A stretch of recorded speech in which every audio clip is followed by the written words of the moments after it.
Excellent. We can start now.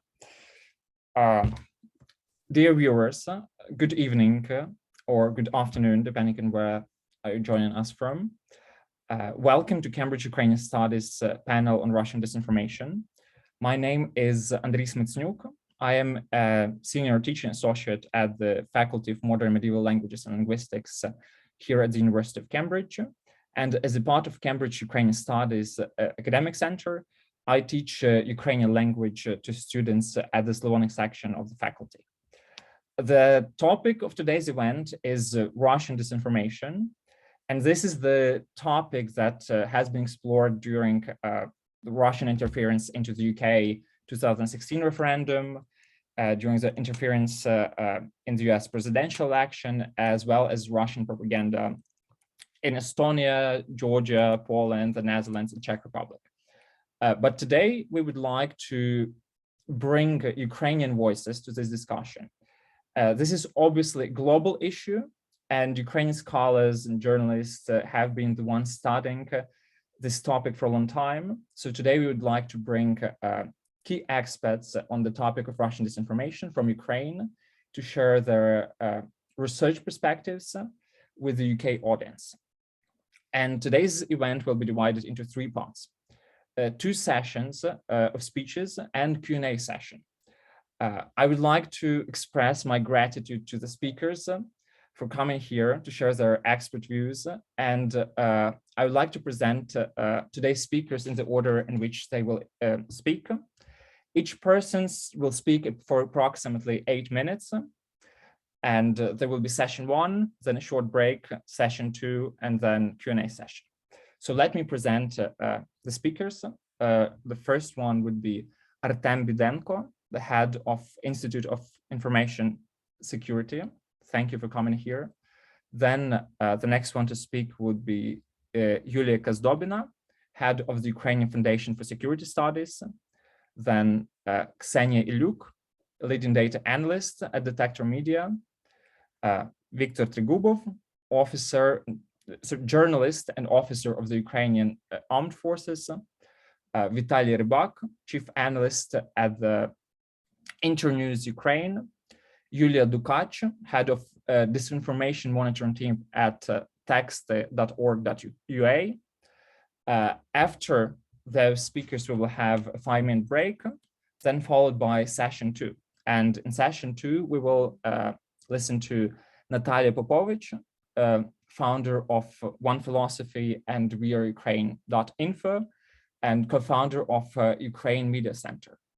Then Volodymyr Shaiko, Director General of the Ukrainian Institute, Ukraine's cultural diplomacy organization affiliated with the Ministry of Foreign Affairs.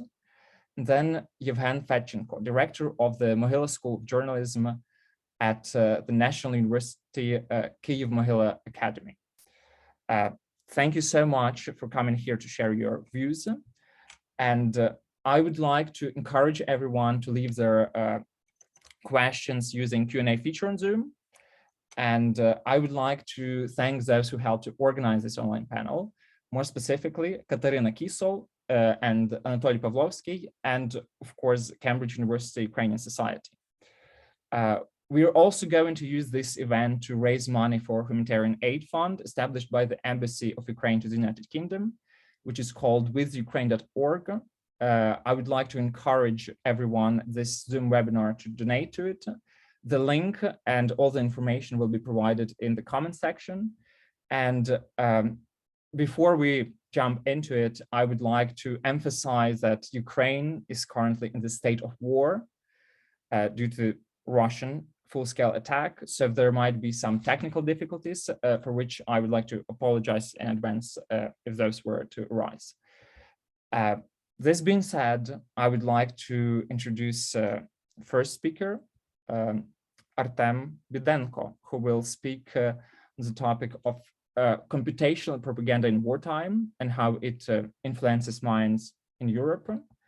Artem is the head of Institute of Information Security and former Deputy Minister and State Secretary at the Ministry of Information Policy and Ministry of Culture. And Artem also holds a master's degree in political science from the National University of Kyiv-Mohyla Academy. Thank you so much for coming, Artem. The floor is yours.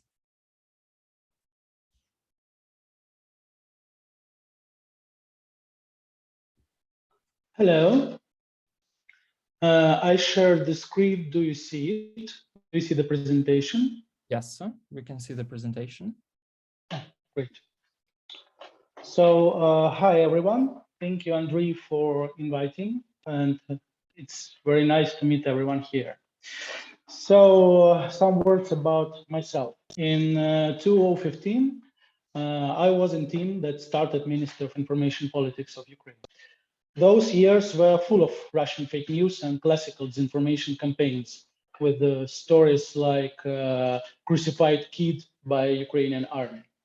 So we had to counteract that kind of fakes, producing and promoting anti-fake narratives. For example, we created so-called information army of Ukraine, some kind of cooperation of social media users that wrote about fake news and real stories behind them.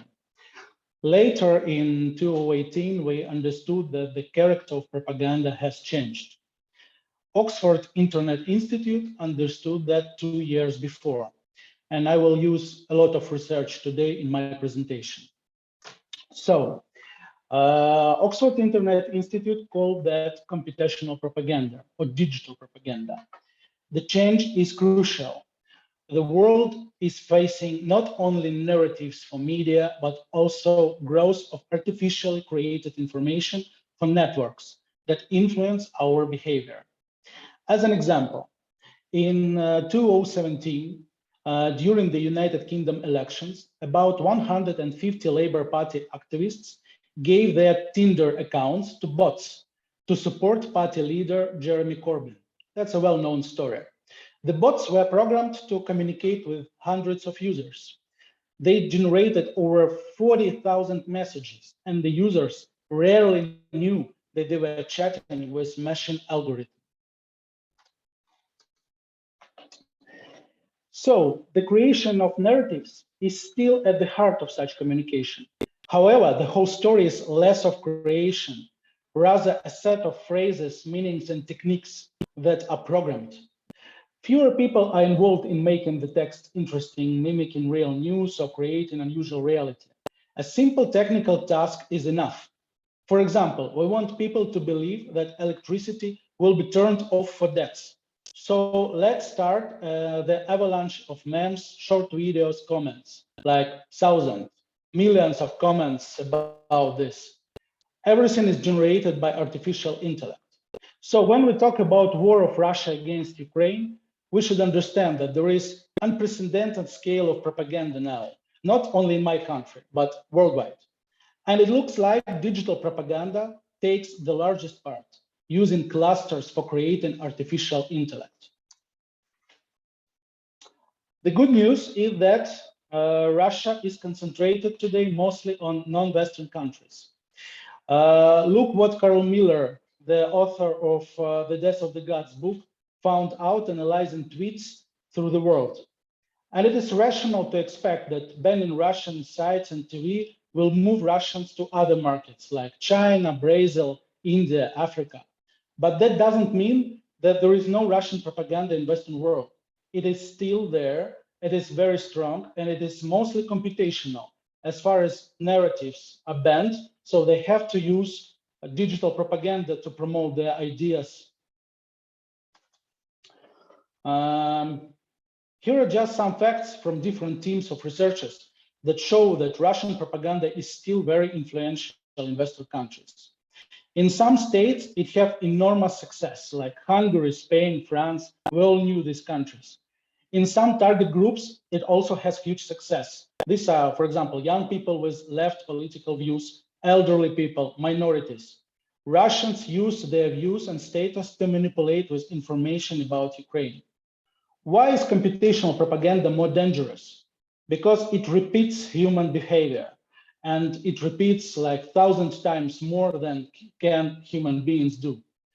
And a large number of profiles begin to act in a coordinated manner, disseminating similar information. No institution, no monitoring team can monitor these thousands of pictures or comments. No authority can ban them. So we have this avalanche all the time in Facebook, in Telegram, in other networks.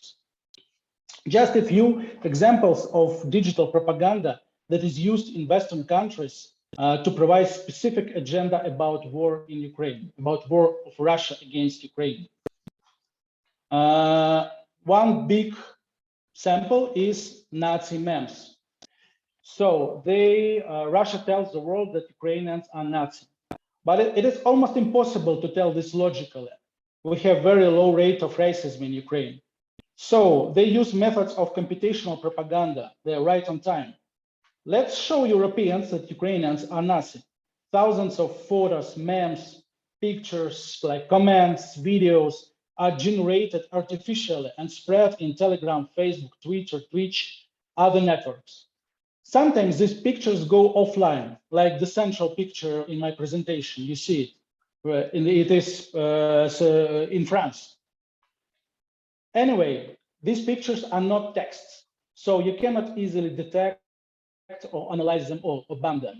They are provided to users, and when users see all these pictures of Adolf Hitler, of tattoos, of tattooed Ukrainians, they have just on their subliminal level of their brains believe that, well, something is strange with these Ukrainians, maybe they are Nazi. Another example. Another narrative is used to unite followers, mostly of left wing, because if Russians are against Nazi, against right people, so perhaps they are left socialists. So they invented this meme of old woman that met Ukrainian junta soldiers with red Soviet flag. She became some kind of archetype hero, widely used in pro-Russian media and networks. You see these pictures are created artificially with filters and then very widespread, like in Italian Telegram. You cannot analyze and stop all these thousands of memes, even in countries where Soviet symbolic is banned, like Baltic states. Digital propaganda uses all kinds of media, especially new ones for young people, like TikTok, Discord, Twitch. Just an example how Twitch could be used to promote pro-Russian agenda without any borders, without bans.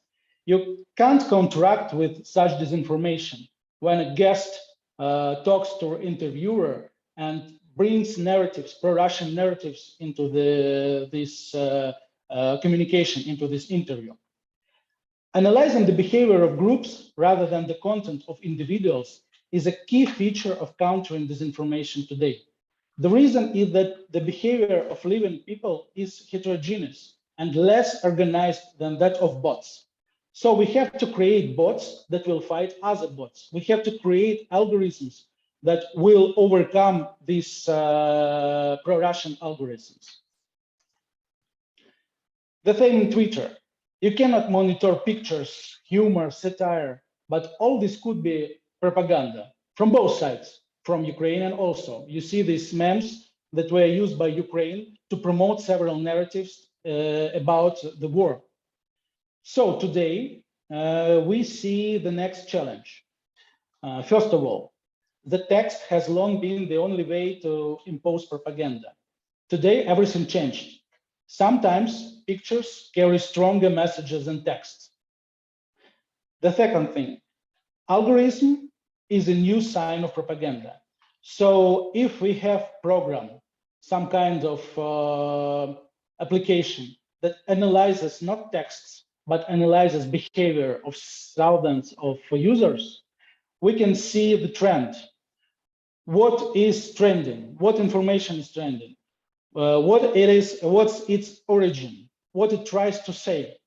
And without banning specific narrative, we can ban groups of users, ban the information they try to use. Then third, detection of disinformation requires quantitative methods of collecting big data, which operate not only in content criteria. Often who, when, and in what profile wrote is much more important than what exactly he wrote. You see these examples of deep fakes. Human being, not computer, just a person, me or you, cannot find out which of the users are real or which are just drawn on computer, because this guy and this girl are artificial. They do not exist in real life. And the fourth point, automation will solve the problem of data protection and censorship, because it will eliminate the influence of people and politicians on the final reports. So if we automate our battle with disinformation, we'll have better results when we try to do it with our hands. Thank you for your attention. And the post-credit scene. Our institute started an important research 4 months before the war. We decided to learn how human brain works with truth, fake news, disinformation. Our hypothesis is that there is no disinformation when we take ordinary user. There are his or her beliefs. People just believe in different things.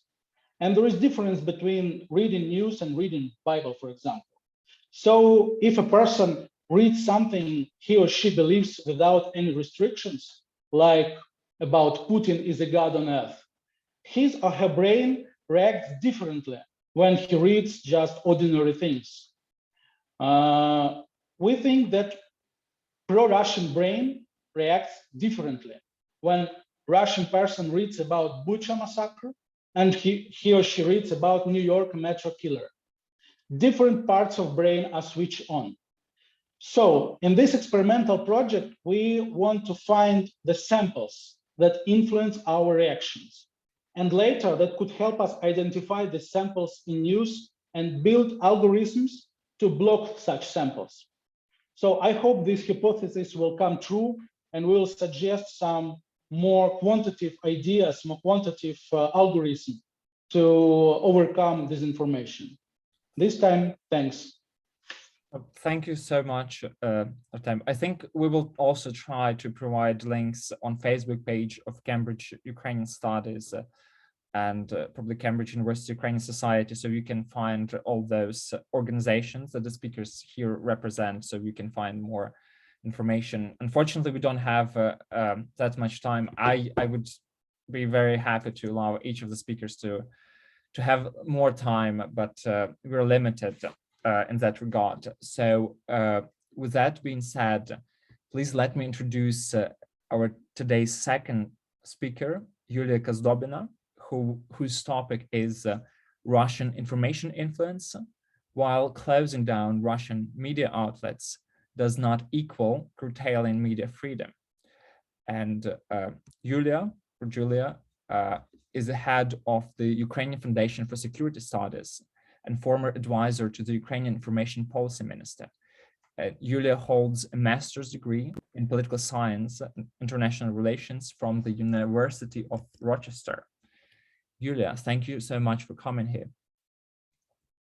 Thank you very much, Andrei, for having me. And I would like to apologize for not appearing on your screens. Unfortunately, the camera on my computer broke. So unfortunately, that's the way it's going to be. So I apologize. But what I was going to talk about is what is so special about Russian media and why, in my opinion, banning them from the information space is not the same as limiting media freedom or limiting freedom of speech. Actually, I believe that this is getting them out of our information space is actually conducive and helping our media freedom, at least the way it was conceived for democratic societies.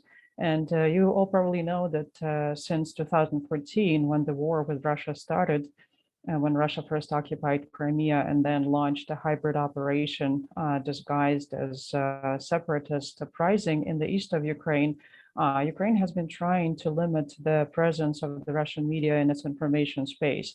And it has been criticized for that by various media watchdogs, specifically Western media watchdogs and international organizations as undemocratic practice.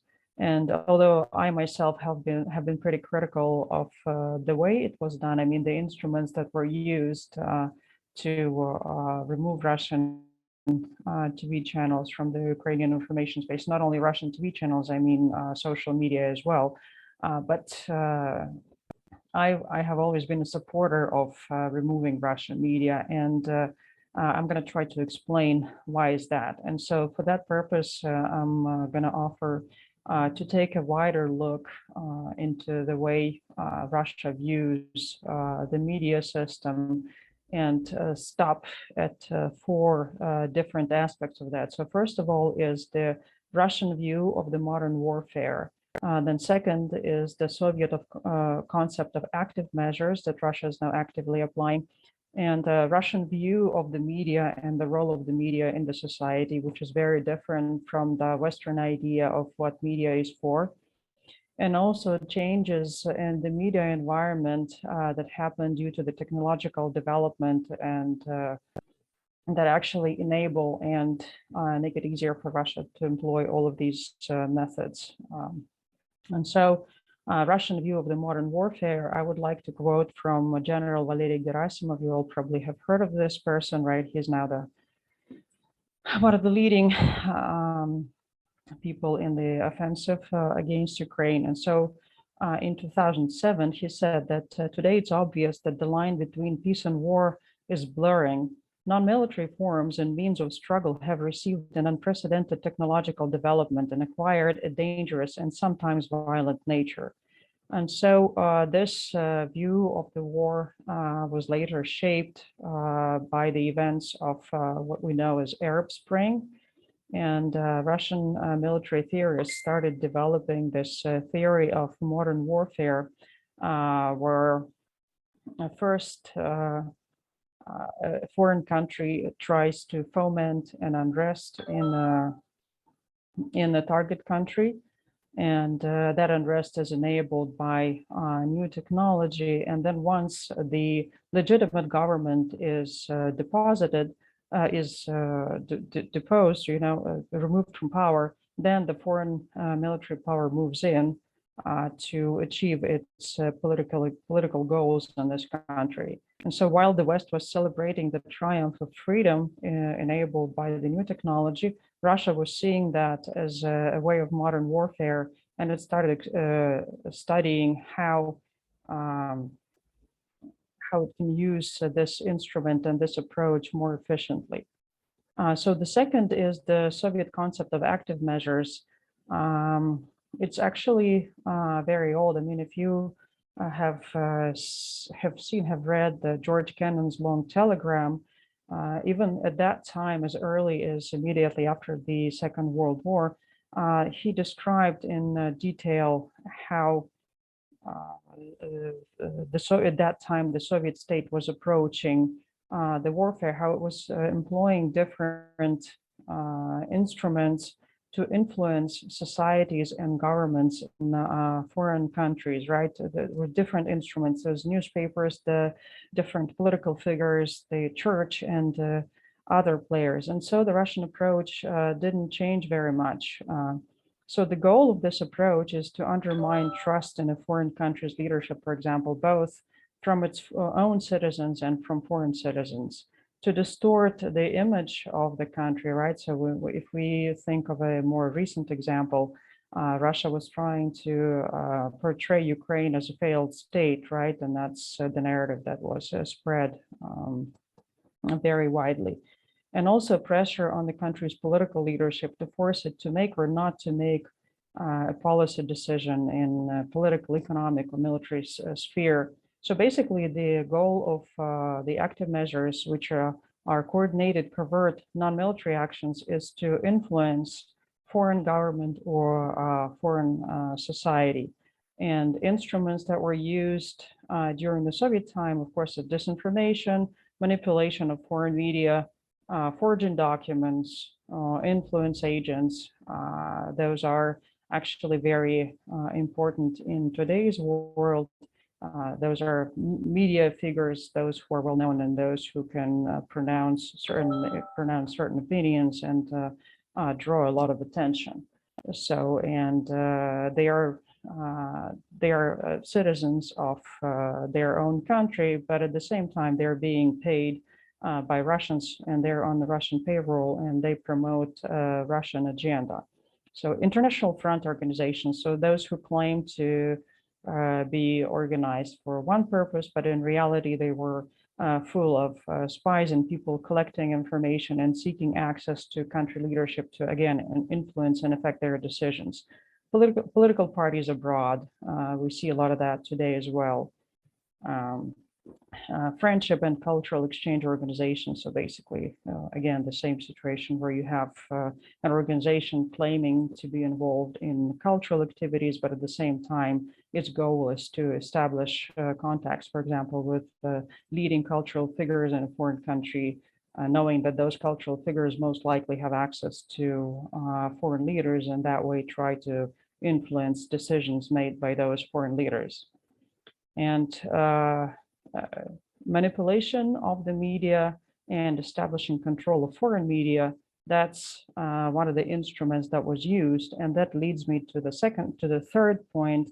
That's the way the Russian autocratic system, the way they view the media. So when you think about media in a democratic system, why you value them and why you want them to be free is because that's the way where you can have discussion of the issues that arise in the society, where in this open medium you can raise issues, you can have expert comments, you can look for solutions, you can have politicians participating, helping promote their views, competing against each other. And that way, democracy is actually a resilient way of governing, because if a problem emerges, then somebody talks about it, somebody looks for a solution, somebody proposes this solution, then people vote for this or that person. And so the government turnover takes place. And so the society finds a way to find answer to these challenges. But in autocratic countries, that Russia is an autocratic country, regime security is paramount. So the person in power has to stay in power and has to keep the power. And so all these things, all these nice things that media provide, free media provide to a democratic society, are actually seen as a threat. So they want to control information because controlling information is an instrument of power. If you don't know anything about something about an issue, right, it's very likely that you're not going to do anything about it. If there is no criticism of the government, then the government is perfect, and so it's going to stay in power. So they want to control the media environment as much as possible. And media, whereas in Western societies, one of the functions of the media is keeping the government accountable. In autocratic countries, media are not there to keep the government accountable. They're actually an instrument to keep the society under control, to make sure that the regime stays in power. And in Russia, most media are government owned, or even if they're not owned by the government, they're owned by people who are dependent on the government, and there is no freedom of the media, no freedom of speech.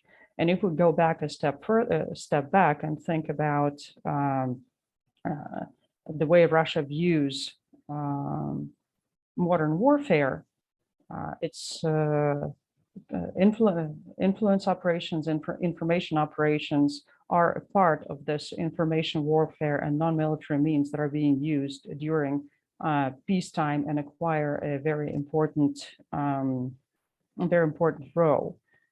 So they're not media in the sense that they are media in the West, but they're instrument to control Russian society and also a weapon in information warfare against the West and other countries that Russia sees as its enemies. And also as the line between war and peace is blurring, those are also used during peacetime, and very often precede a military operation, as we have seen in Ukraine on at least two occasions. First occasion in 2004, when in 2014, when large media presence was in Ukraine, and then followed by a Russian invasion in the same way in 2014. I'm sorry, 2022. So, and why, what makes all of this approach very efficient today is the changes in the media environment. due to the technological development. These changes, on the one hand, they create vulnerabilities in the Western media system, and on the other hand, they form a very convenient environment for influence. And Artem before me talked a little bit about computational propaganda, and I think that helps you understand a little bit how this works, why this environment is so helpful. So I'm not gonna talk too much about it, but I'm gonna talk about the Julia, yes. I'm sorry for interrupting, but unfortunately we are limited in time. Could you please just deliver your final point? Okay. So we can. Okay. So Western media environment becomes vulnerable because it's very important. Quality journalism takes time to produce, so speed is important. Advertising money goes to social media and Google and all these things. So quality media become poor, and as a result, their quality goes down. So their journalists get paid less, and so they're more vulnerable to corruption. So competition from low quality media with catchy headlines, like our attention is a limited resource. And so people pay more attention to junk media than to quality media. And of course, the flood of information, which makes it impossible to distinguish what is what. So the Western environment, because that becomes vulnerable, and so Russia exploits that. But on the other hand, the current information environment provides easy direct access to the audience, ability to target one's message, ability to amplify the message using different like automation bots and the attention that media influencers get today on social media without any constraint. And no time and constraint on the information. So if previously a newspaper had limited space, now websites or social media, they're unlimited. And so you can repeat the same message many, many times, that way influencing the opinions of the people using it.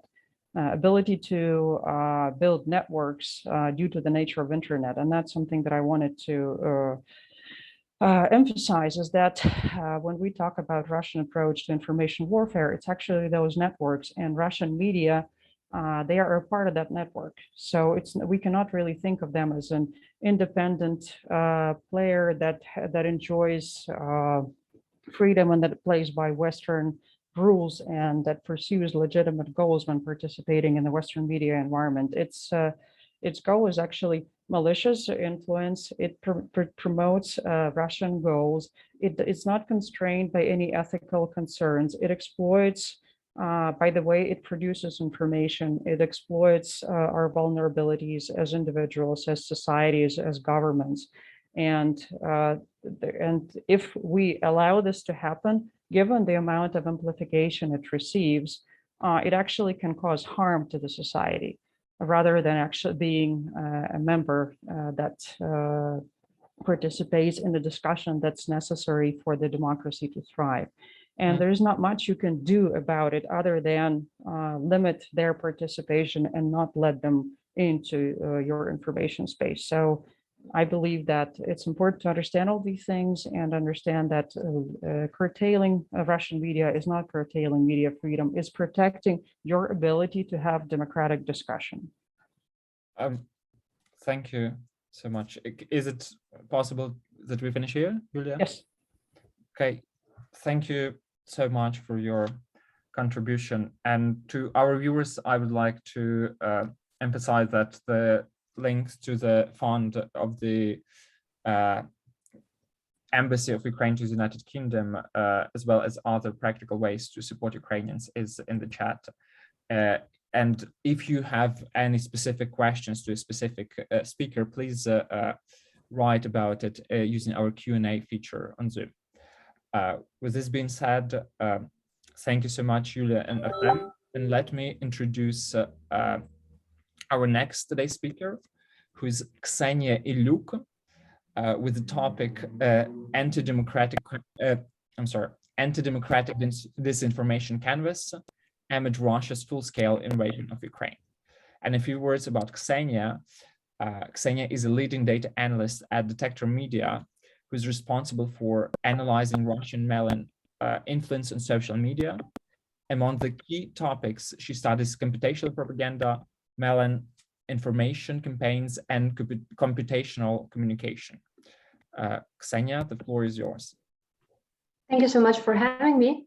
So today I would like to focus on anti-democratic propaganda and conspiracy.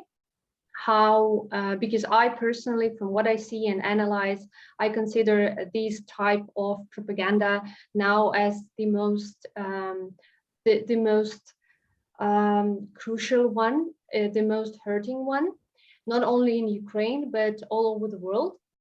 And I would be very glad to share some of the fresh insights that we have just gained from analysis of Telegram, and mainly focus on the role of Telegram in pushing conspiracy theories and anti-Western disinformation. So Detector Media has been conducting a survey, nationwide survey, testing various narratives of Russian propaganda since 2014. And the last one that we have done, we have published it like 1 month before the Russia's full-scale invasion of Ukraine. And the very interesting insight was that pro-Russian narratives, such as who started war on Donbass, Russia or Ukraine, and the similar narratives, they actually, their popularity has decreased. Which is actually a good thing. We could say that Russian propaganda is not so effective anymore. But from the other side, this study also showed that the only type of the narratives that has gained popularity are actually anti-democratic. That concerns mainly such narratives that Ukraine are under external governance of this collective West. And these are the narratives that gain popularity.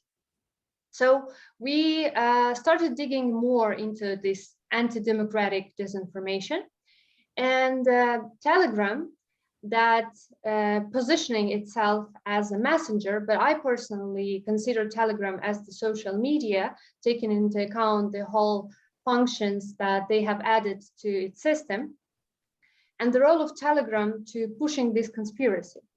So first of all, what we have on the Ukrainian segment of Telegram is the whole network of anonymous Telegram channels.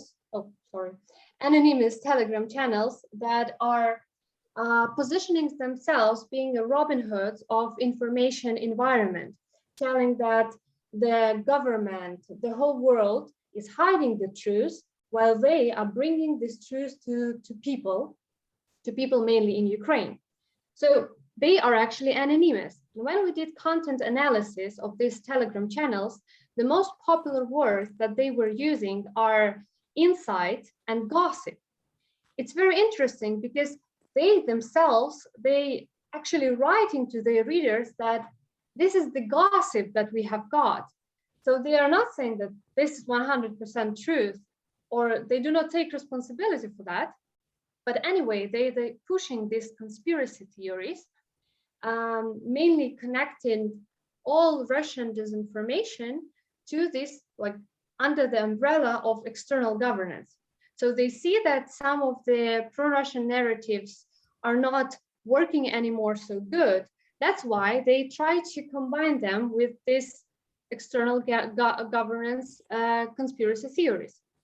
And these anonymous Telegram channels, why they are effective?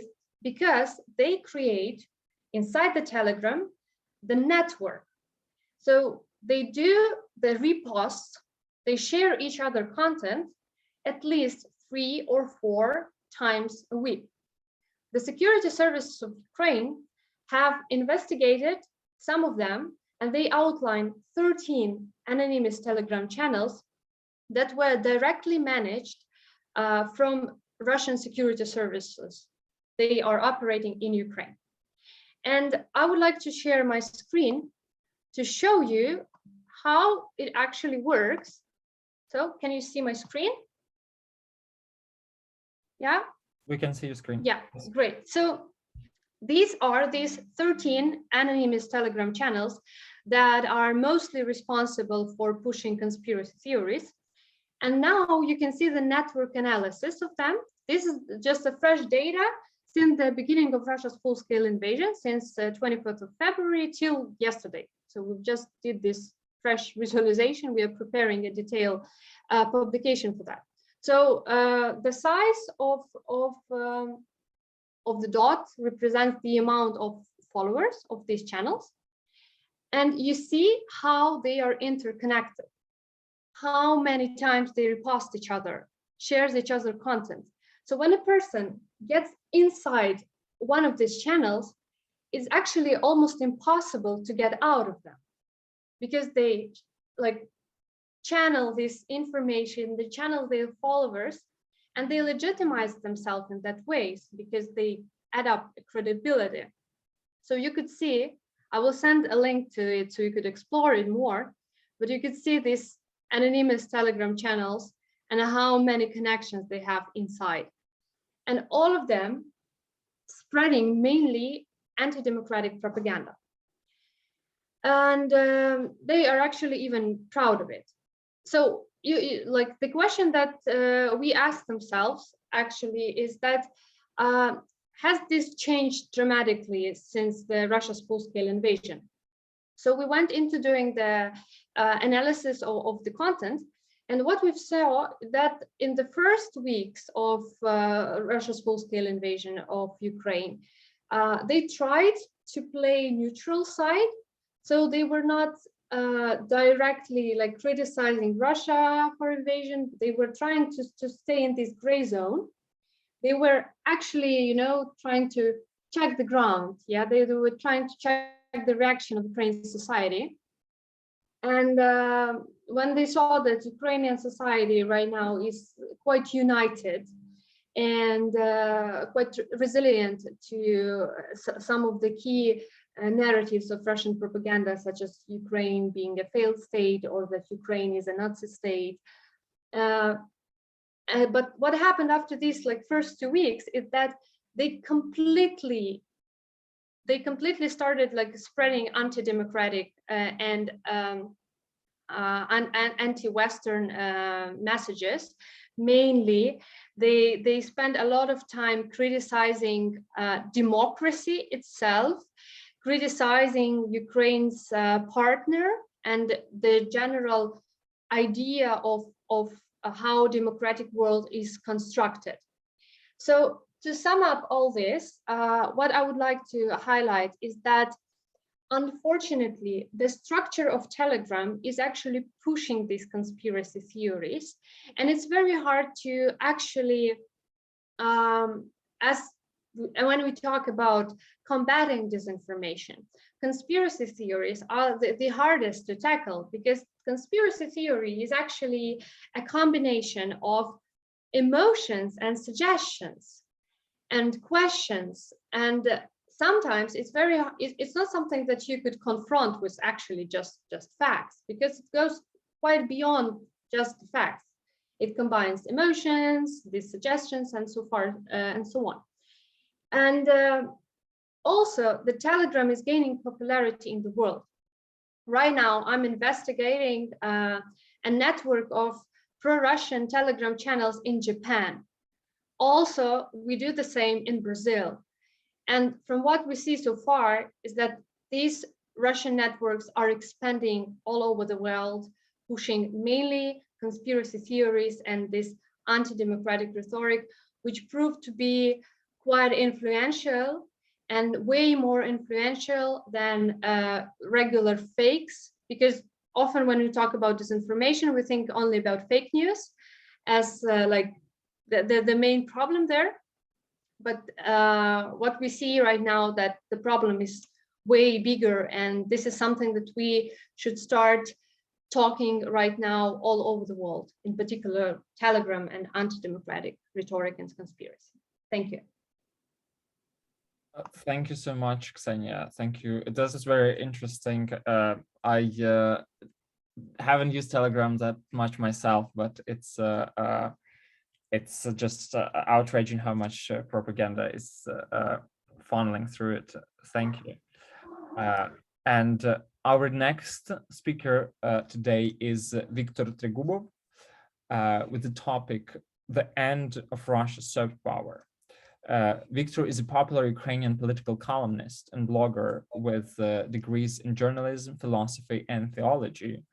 And he's also a veteran of the Russo-Ukrainian War and officer in Ukrainian Armed Forces. Viktor, thank you so much for coming here, and the floor is yours.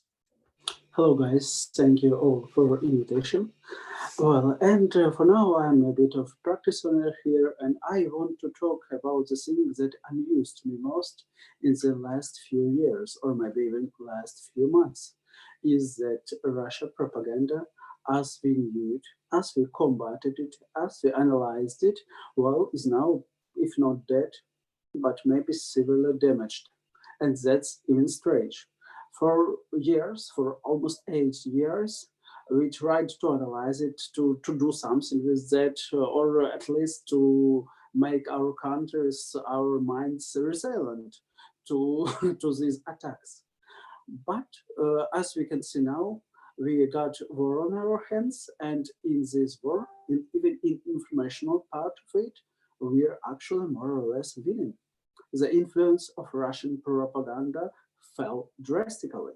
And it is not only just about propaganda, it's about all the complex of Russian soft power. It's about Russian religious soft power because the position of Russian Orthodox Church became weaker and weaker in Orthodox world. It's about actually decrease in Russian diplomatic power because many of countries expelled Russian diplomats even before the war in Ukraine escalated. That's a decrease in Russian economic power and so and so. And that's really interesting. Why? How could it happen? Oh, sorry, but why are we winning? As for me, there is a saying that you can fool someone for long, or you can fool everyone for short time, but you cannot fool everyone for long. Some people attribute this saying to Abraham Lincoln. Well, Abraham Lincoln never said that, and this fact is maybe a bit undermines this saying, but still there is some truth in that. Russian propaganda, Russian soft power in general, for me was one of the greatest social experiments of the 21st century. They actually tried our limits of our systems. And first of all, they tried limits of our media system and informational, I'd say informational field. They tried to find the limits, how powerful propaganda can be, how powerful disinformation can be, how long can people believe in blatant lies. And now we know the answer. Now we see. There is two main factors of Russian propaganda failure. First of all, the decrease of overall quality. I'd say that's a problem of dictatorships. In all the dictatorships, the quality of, I'd say, human resources and human work decreases over time. Well, that's pretty normal. And actually, quality of Russian propaganda, even in Russia, and those that are aimed to Ukraine, also decreased. I suppose that's because they have no actual competition, because all their system worked as one, and they just got used to that. There is a Russian saying, "People схавают," which means people will get that and swallow that. And if you actually get used that your people, your audience will swallow everything, your propaganda became less and less sophisticated and more weak. That's first factor. Second factor is that actually they did everything to decrease trust. First of all, in European society.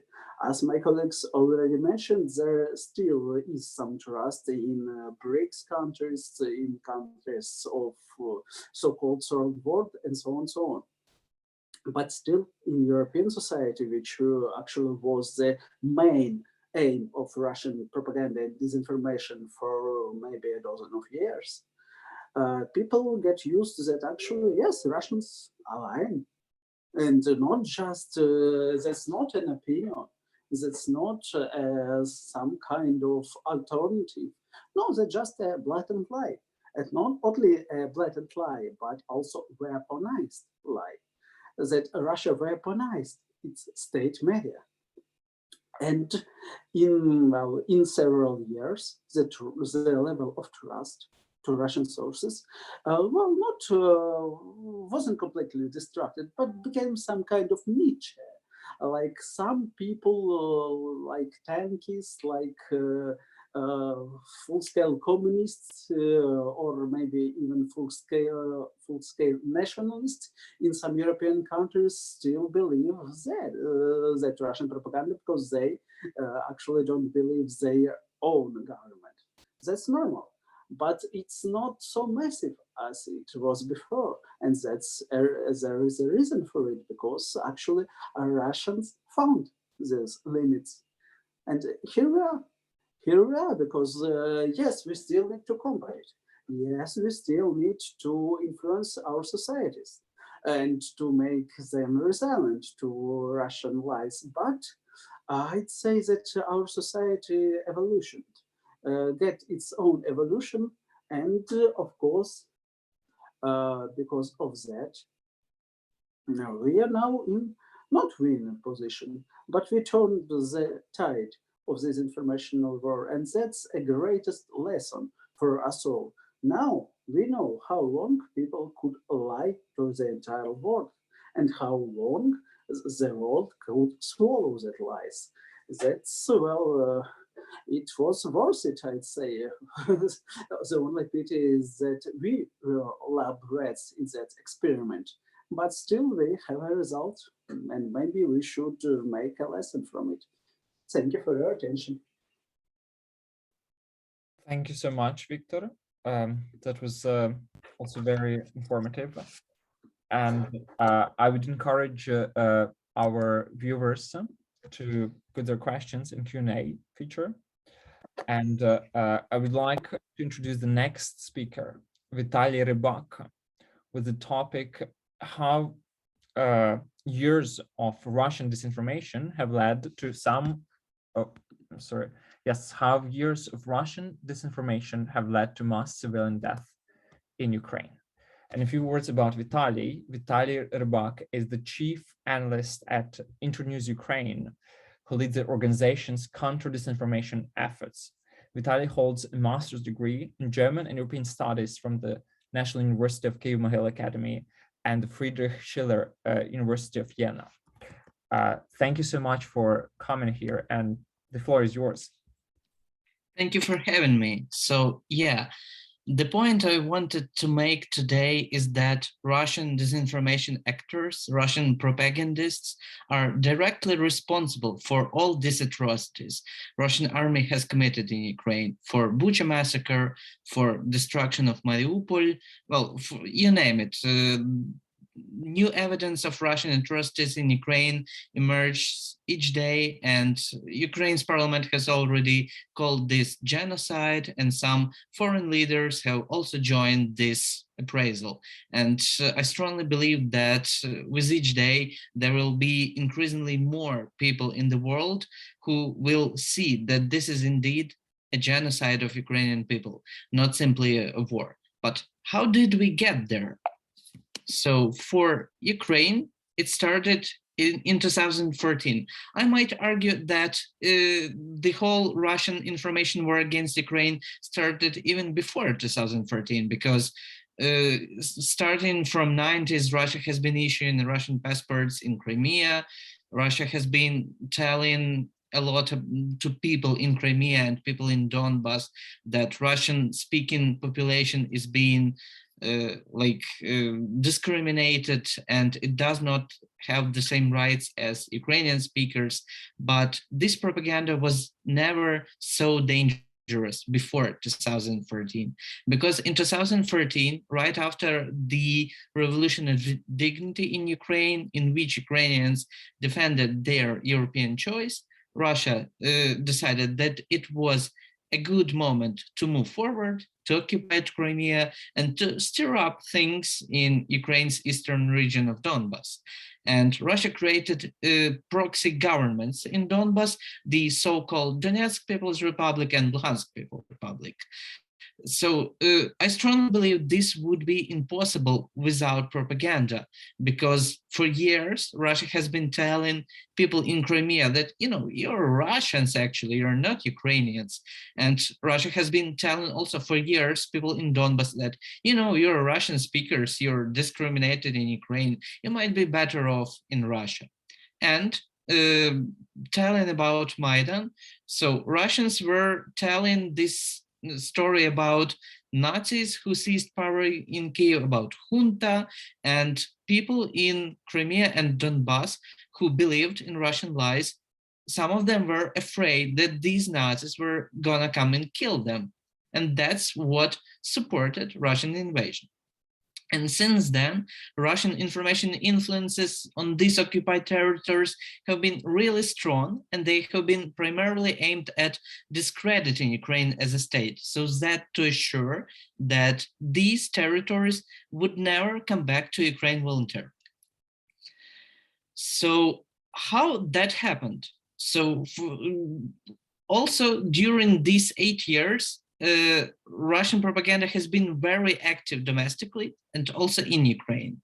So domestically, Russia has been repeatedly saying via social media, via TV channels. TV is still a very, very popular source of information in Russia and totally controlled by the Kremlin. So through all available channels, the Kremlin has been spreading the narrative that Ukrainians are Nazis, they have been killing people in Donbas just for them speaking Russian. And well, so Ukrainians are Nazis, killers, and so they are basically non-humans. They were describing Ukraine as the country which failed, 404 country, akin to this error in browser, and so on. So basically they were telling Ukraine is not a state and Ukrainians are not people who deserve any kind of sympathy. Look what turned out to be. Also in Ukraine, Russia has been acting very on the massive scale, but not so directly, because in Ukraine, since the beginning of the war in 2014, directly pro-Russian sentiments were not very popular. So there were still people who supported an openly pro-Russian party opposition platform for life, and there have been like 15 to 20% top of voters who supported this party. But well, this figure has been floating throughout the years. But Russia acted more via anti-Western actors. So those who, as Ksenia said, were promoting anti-democracy narratives, anti-West narratives. They were saying that, well, you know, yeah, of course, Russia is bad, but the West is just as bad as Russia. And the West only seeks to gain, only seeks financial gain from Ukraine. It wants to seize its land, natural resources, and so on. So Ukraine really has no allies, and Ukraine should better remain neutral. Neutrality has always been a trap for Ukraine, because neutral Ukraine, which has no protection, which has no security guarantees, would meet it falling a prey to Russian invasion. Thank God, now we see that Ukraine can withstand Russian invasion, but it is in most part well, due to the bravery and skill of Ukraine's soldiers, but also due to assistance of the West, military assistance, financial assistance, and so on. If Ukraine were left without Western assistance, well, this war might be very different, and that's what Russia wanted. Also, just to prove my point that these narratives were really effective about bad West and so on. So in 2020, we at Internews Ukraine, together with other Ukrainian organizations led by ARENA program at London School of Economics, we conducted a research of propaganda, of conspiratorial propaganda in Ukraine.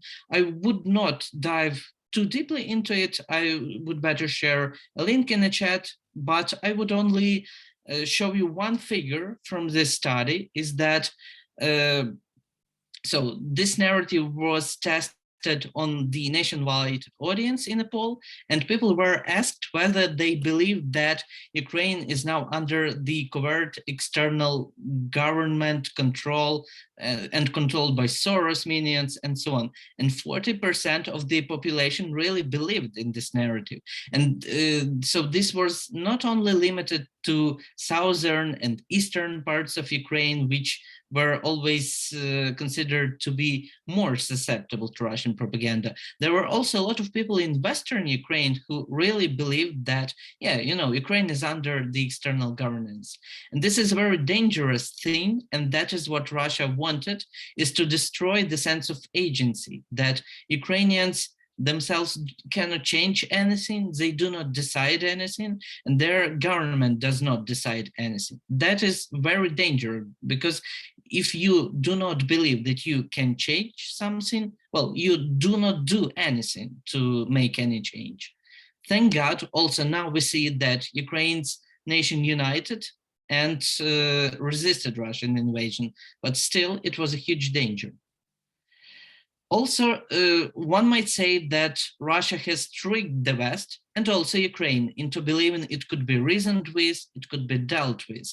So on 16th March, Boris Johnson said that Ukraine is paying the price for the West failure over Putin. And I tend to agree with him because, yeah, you know, for starting since 2014, it was clear that Russia has imperialist ambitions, that it grabbed a territory of another sovereign state in Ukraine. So it was the first land grab in Europe since the World War II. Still, Europe continued to buy Russian gas and oil. Still, there were talks with Putin. Still, there were Minsk agreements, Steinmeier formulas, and so on. So there still were negotiations, and the West still believed that Russia could be talked to, that Russia could be negotiated with, and well, things could be settled down with words, not with rockets or with tanks. Now we also see that it was a mistake, because what Russia basically is a bully, and Russia understands the power, and when it is stood up to. And that's what Ukraine and Europe also, I believe, are doing right now. And it will prove to be way more effective than diplomacy and words. Okay, so yeah, in 2022, since Russia renewed its invasion, I would like to stress that Russia did not invade Ukraine in 2022, because Russia invaded Ukraine back in 2014. And for all these 8 years, there was war in Ukraine. But in 2022, Russia simply raised the stakes and invaded not only in Donbas and in Crimea, but also in Kyiv region, in the south of Ukraine, and in other parts. So Russia justified its invasion by claiming to be protecting the so-called DPR and LPR from alleged Ukraine's aggression. That was its explanation for its domestic audience, because even such dictatorships and as Russia, they still need for the major part of the population to support its actions. And Russia wanted Russian citizens to support Ukraine. And now, so look, for years, Russians have been told that Ukrainians are Nazis, they have been killing people just for speaking Russian. And well, these are hardly people who deserve any sympathy. That's why now we see that even 2 months after Russia invaded, well, not 2 months yet, but we're close to that. Still, many Russians support what Vladimir Putin does, and they support this so-called special military operations. That's the direct effect of Russian propaganda. So I would like to say that you know, people who are responsible for spreading this propaganda, so people who work for state-owned TV channels, people who disseminate propaganda on Telegram, as Ksenia has shown us, so people who support Russian social networks in information sphere, all these people are more or less responsible for what has been happening in Ukraine, because without propaganda support, without brainwashing the Russian population, without stalling Ukraine's progress with anti-Western narratives, I believe this invasion, at least at its current scale, would really be impossible. That's why now we see that the European Union has been introducing sanctions also against several key propagandists such as Vladimir Solovyov, Margarita Simonyan, and others. Still, sanctions against a lot of others have to be introduced because they are soldiers also, but they're not using mortars and tanks, they're using information, and this is just as dangerous. Thank Yeah. you. We're running out of time. Would you like to make any final points, or was that your final point? Yeah, that was basically my final point. Thank you. Thank you so much. I think it's a very important conversation about the responsibility and who actually has that responsibility. I hope that after this war finishes, this conversation will also be conducted properly. And our last speaker before the break would be Yulia Dukacha with the topic official Russian propaganda in wartime. Yulia will attempt to answer the question how much attention was paid to sanctions and the war in Russia, and what are the results of the topic modeling of Russian news. Yulia is a data analyst and head of disinformation monitoring team in texted.org.ua, and she has a PhD in sociology. Yulia, thank you so much for coming here, and the floor is yours. Thank you, Andrii.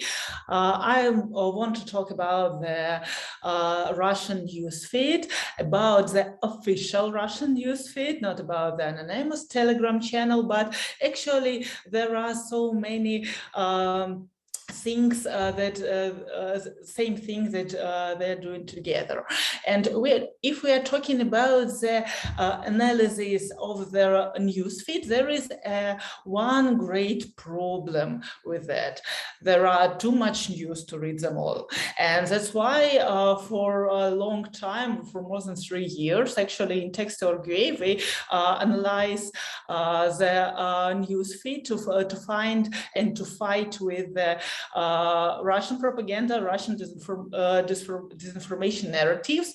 And actually, from the start of the war, we continued our project. And actually, what we did, we rearranged our model of disinformation monitoring, and on every day we download a high scope of Russian news from the Russian mainstream media and from the Russian manipulative websites that who for a long time wrote especially about Ukraine, and they were like roopers of Russian propaganda actually.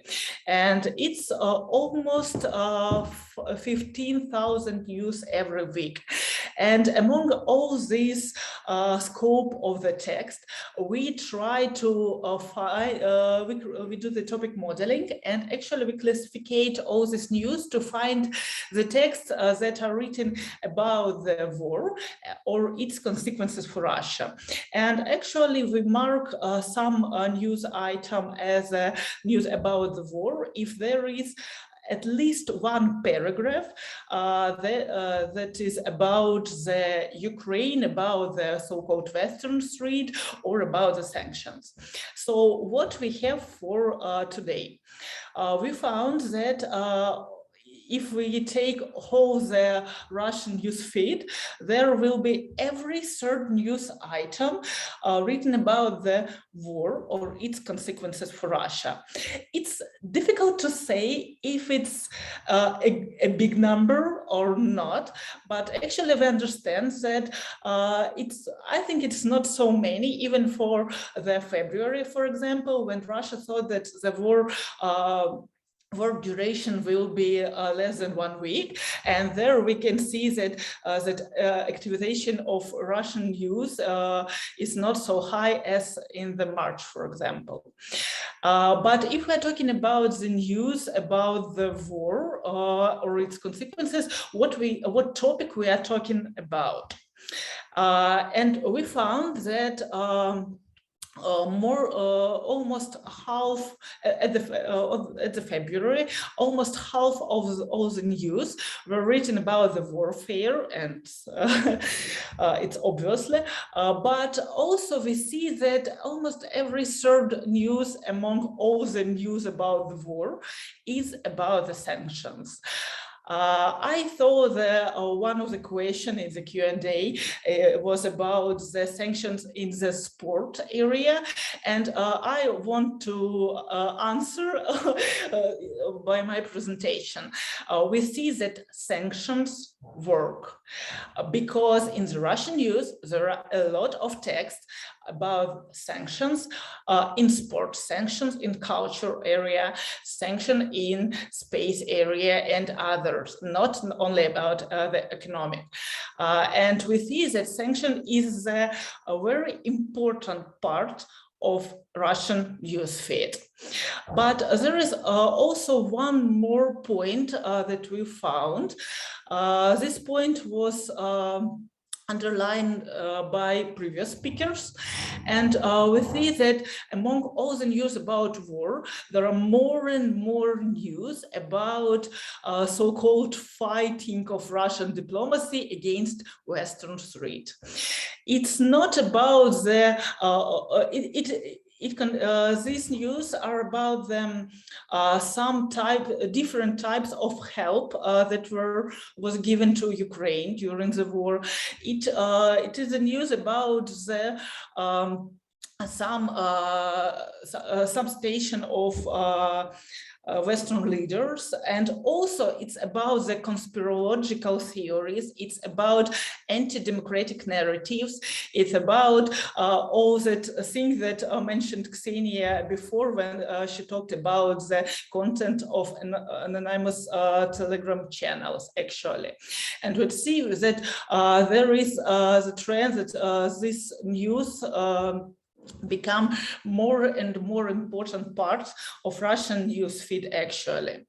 So what are the main things that we found when we tried to take this great scope of data? It's almost 100,000 texts of the news. We found that in Russian media, each day of Ukrainian war gives more and more attention to it because it has to do that. We found that sanction works, and we found that conspirological anti-democratic narrative about the Western states becomes the more and more important part of it. And actually, what will be the next step of our project? It's like a little spoiler I want to give you. It's about now we're actually working on the creating of the monitoring of the topics of Russian propaganda in their news feed. And in the nearest time, I think that it's the nearest future, it's about 1 or 2 weeks, we will present our monitoring where all these topics like warfare, sanctions, Western threat, Crimea, or totalitarianism in Russia, they are highlighted, and everyone will have the possibility to look through at these trends and to look for some specific keywords, to search for them, and to find the specific dynamics in Russian news feed. So, for example, we found that when we searched for the term Nazi, we found that that before the war, Russian newsfeed was empty on this term. But after the 24th of February, they started to create texts every day. And for example, term Nazi or Nazism, we found it in at least 17 publication a day. The maximum value was, I think, as I remember, 73.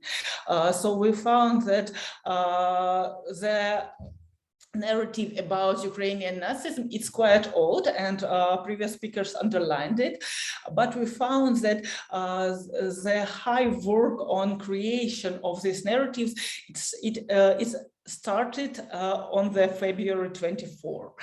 And I think that such thing like diving through all these narratives and diving through all this great scope of text is the next step that we plan to do.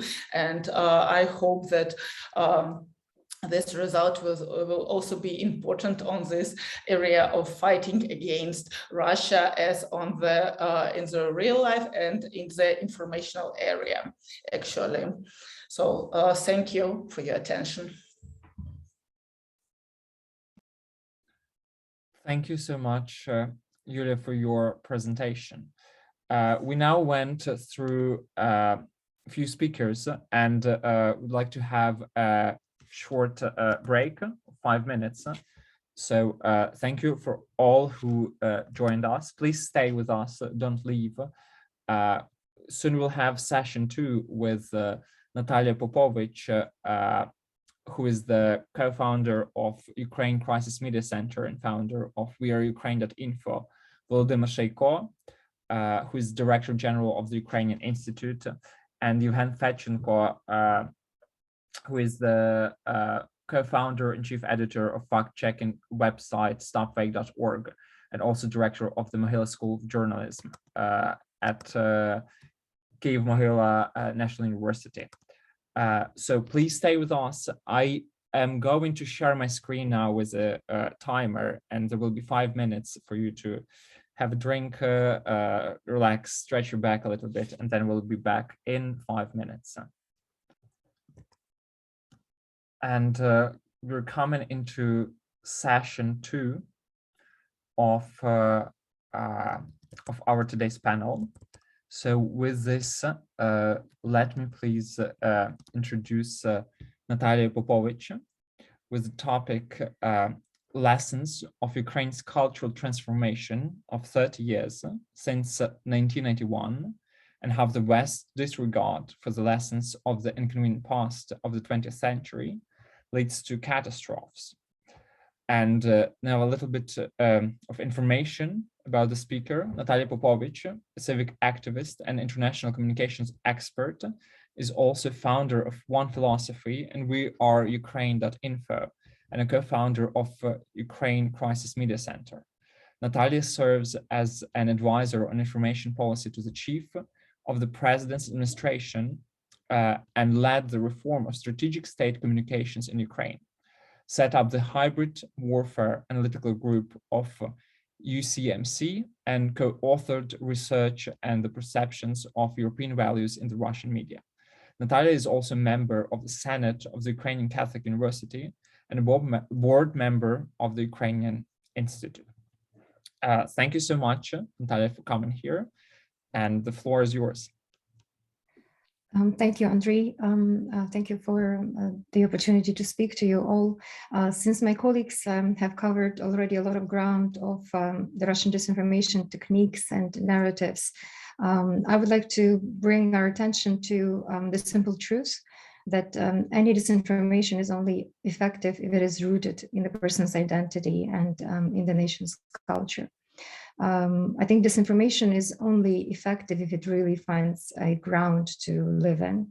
And I would argue that disinformation is most powerful among those societies whose cultures are built on a sense of superiority, and also who choose to have voids instead of memory. Having no sense of justice and having erased memories, are the best grounds for bots and channels and other things that we all have studied a lot as a Ukrainian team, I would say, in the last 8 years. I think it's quite symbolical, you know, that Memorial, the only Russian organization who tried to raise the Russia's awareness of the brutality of the Soviet Empire, has been among the most persecuted in recent years. And I think that Russian political leadership is well aware that one cannot rewrite history or make people believe in something if people have good memories. Elie Wiesel, the Holocaust survivor, said, "Never shall I forget the little faces of the children whose bodies turned into the rest of smoke beneath the silent blue sky." And now I think millions of us in Ukraine simply cannot unsee the photos from Bucha or from Borodyanka, and cannot but imagine hearing the little voices of children who ask their parents, "Mom, did I behave badly that this soldier," sometimes they call them uncle, "had to rape me?" And I think millions of Ukrainians are saying right now, we will never forget and we'll never forgive. But really, have we always been like that? And I think the answer is no. I've always felt that the problem of Ukraine between 1991 and the Revolution of Dignity has been more than just the influence of the Russian propaganda, but also that it was happening to us on the backdrop of the loss of national memory and of the systematic abuse that Ukrainians have suffered at the hands of Russia for centuries. I think we were not paying enough attention to the memory of Stalin organized Holodomor, the witness accounts of which my professor at Kyiv Academy, the late James Mace, has dedicated his life to discovering for Ukraine. We've not been paying enough attention to the memory of the names of 6 million of Ukrainians who died as soldiers and civilians in World War II. And we almost lost understanding of the hope for freedom for which the Ukrainian insurgent army fought long after the official end of World War II and against the deep unfairness of the Yalta Agreement. And our problem, I think, was that for too long we have let the deaths of the executed Renaissance of the 30s or the memory of Vasil Stus and so many dissidents of the 60s and 70s not inform our decisions, our sense of urgency to disrupt and sever ties with Russia sooner, or to form like-minded alliances globally. It took Ukrainians no less than 30 years or a turn of a generation to figure out the significance of those losses. And that is why it is so evil that Russia is now committed to not only exterminate us, but also to ensure that future generations' memory would be erased yet again. What is really cultural transformation as a kind of conscious and subconscious effort of changing the collective psyche of the nation? And how do we know that culture transformed, that the evolution has happened? In Israel, on the day of Holocaust commemoration, all TV channels used to be going silent. Instead of the usual programming, the TV hosts would read out aloud the names of all those who died. And I found the symbolisms of such readout extremely important, because the life remembered is a life that is not lost in vain. And the memory that is formed when such respect to life is shown is the best protector against any disinformation or crime in the future. Without memory, there is no us. And I think Russians have spent years and unimaginable resources to erase the memories of Ukrainians. To me, the culture transformed is really a Ukrainian culture that is now beginning to value the free lives of Ukrainians like never before. And I think cultural transformation is accomplished when, a group like ours becomes crystal clear what we value and what we are ready to live for and what we are ready to die for. This forms kind of the red lines for when we are ready to fight or agree or negotiate or capitulate or win. And the cultural transformation happens when you don't just automatically sing the words of the anthem in Ukrainian, but they begin to make sense to you, as in, we will lay our body and soul for our freedom, and we will show that we are of a Cossack kin. And that anthem is really supported culturally by the behavior of the thousands of Ukrainians who are now joining the armed forces, who also as recently as 500,000 people came back to defend Ukraine. We also know that the same anthem moved Ukrainians in 2014 to sacrifice their lives for the European ideals and the European future of Ukraine. The cultural transformation happens when our proverbs become alive. For years, Ukrainians believed in saying, "My house is on the edge," "Moya chata z kraju," as the proof of the highest form of our individualism. But at the same time, in the recent years, the complete meaning of the phrase, "My house is on the edge, hence I meet the enemy first," came to the fore. And local initiative and responsibility, the ability to decide what is best and how to defend and grow, has been recognized as the value in Ukraine, has been empowered in the course of the decentralization reform. Presently, I think nowhere that value is more manifested than in how our army acts, where the local initiative and trust among the commanders is extremely important for us to counter the army that is much bigger than us. Ukrainians in the last 30 years may not have defined it on paper, but empirically chose those guiding principles: freedom as the overarching value, dignity, democracy coming together in time of need, local initiative, bravery, and they do safeguard our future. I think we saw them all in distinctive ways, where Ukrainians were defending our democracy in the course of 3 revolutions, on the granite, orange, and ultimately during the Revolution of Dignity, which in my opinion is the defining moment of our cultural transformation. And it would not have been possible without a number of grassroots movements and a number of extremely important, vital to our existence state institutions, whose goal was to transform the Ukrainian nation from the traumatized post-Soviet society, lacking respect for its memory and distinctive character, into a nation that knows what it wants and is ready to stand up for it. Imagine that in 2014, we still celebrated the Defenders' Day on 23rd of February, a Soviet holiday with great symbolism to all military and anyone in Russia, one day after which Russia attacked Ukraine in 2022. And it was with the efforts of the newly established National Memory Institute, in collaboration with the civil society, that that Defenders' Day was changed to a Cossack holiday of Defenders' Day on October 14. Imagine that in 2015, 2016, we did not have the Ukrainian Institute. Volodymyr is going to speak right after me, as a key public diplomacy and research institution that can build Ukraine's cultural relations with other nations on the basis of mutual respect and curiosity and humility, not superiority. Imagine that we did not have Ukrainian Cultural Foundation, which in the last couple of years since its inception has been supported a wide range of Ukrainian cultural initiatives absolutely critical to raising Ukrainian identity after centuries of its segregation by the colonial power of the Russian and Soviet Empire. And to me, I think regaining self-dignity and saying no to Russia's chauvinism is probably the most important outcome of those 30 years of cultural transformation. Before, Ukrainians, I think, were too tolerant to those who denied our right to exist.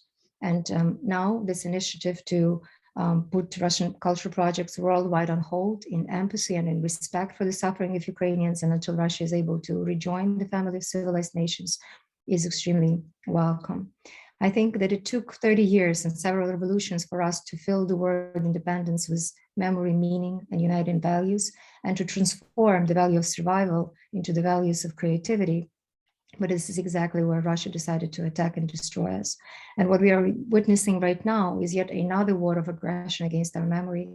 It's a crime against the past, and also the sacrifice of life of, like, my family has been persecuted by the Soviet regime before. So it's happening time and time again to us.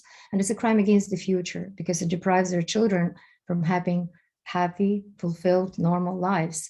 And if Russia is not stopped and punished, I or any other participant of this conference and my children will forever feel an existential threat, because Russia does declare that it's set to exterminate anyone and everyone who believes that Ukraine has the right to exist.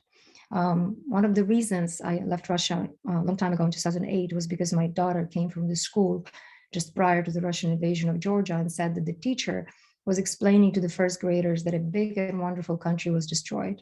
And then I had to explain to my daughter that by wonderful country, her teacher meant the Soviet Union empire that sent my daughter's grandparents to Gulag. And that is the reality. And I believe that in that, we cannot and should not be alone, that the biggest mistake by the Western experts is the optics of viewing Russia not as a great Potemkin village it is, but as a great power, without really comprehending its always bloodthirsty history, persecuting its own and other people, without understanding and maybe helping other societies to understand that USSR does not equal Russia, and that USSR comprised of at least 15 republics with their distinct cultures and backgrounds and languages, and most of them were with different degrees of opposition to Russia. And that the only glue for Russia that has been and is till today is the feeling of superiority and hatred towards others, and the culture of horrifying fear. Ben Okri, the poet and novelist, in his wonderful letter to Mariupol's 7-year-old Katya, has put it so eloquently. what do you do when, you know, the whole raison d'etre of the existence of a country like Russia is to dominate? What does it do to a society to invade a neighbor which it claims to love on the basis of self-deception? He, for example, says a fearful thing when people act from the great emptiness of a loss of empire. An empire is a vast ego, a gigantic delusion, and it makes people think that they own the souls of others, that they control the destiny of nations, and that they are somehow the masters of the earth. The loss of such delusion can make people insane. So the strategy for such dominating behavior we've been experiencing can only be containment. And containment is a very different strategy than the strategy of openness and inclusiveness and the reset of the relations that the Western countries pursued, allowing Russia to leverage and to so much take advantage of the democratic and Western values in society. And it's hard then to fire a co-founder or expel someone who works against the very missions of some of the important international organizations right now. And it's hard to become independent of some of the dependencies that willingly have been put forward. But I think that in conclusion, unprecedented times require unprecedented measures, and behaving in an expected way and not helping Ukraine or announcing that we're not going to help is not really helpful. So I would urge everybody to, you know, have the moral courage to recognize that Russia is fighting not just us, but the humankind. And I think that would inform many other decisions, whereas Ukrainians probably would have been equipped more and armed more, and Gazprom sponsorship of the many universities and fellowships and cultural events probably would have been exited sooner, and probably we would have received, you know, so much more support on so many different levels. And I think the lack of analysis, unfortunately, of the Western partners of those cultural differences between our nations, of the historical past, of the very different conclusions we've made from the tragedies of the 20th centuries and other centuries, have already led to major mistakes, you know, like consolidating Soviet nuclear arsenal in the hands of an authoritarian state, or not paying enough attention to Ukraine's quest for joining NATO or other things, as well as, I would say, all of these pleas that I personally and so many other colleagues from Ukraine were making in the last 8 years to recognize the seriousness of the threat of RT and the threat of dehumanization of not just Ukrainians, but also Europeans on the Russian TV and in the Russian channels. So I just hope that we can learn more now that these atrocities and horror are capturing the lives of Ukrainians.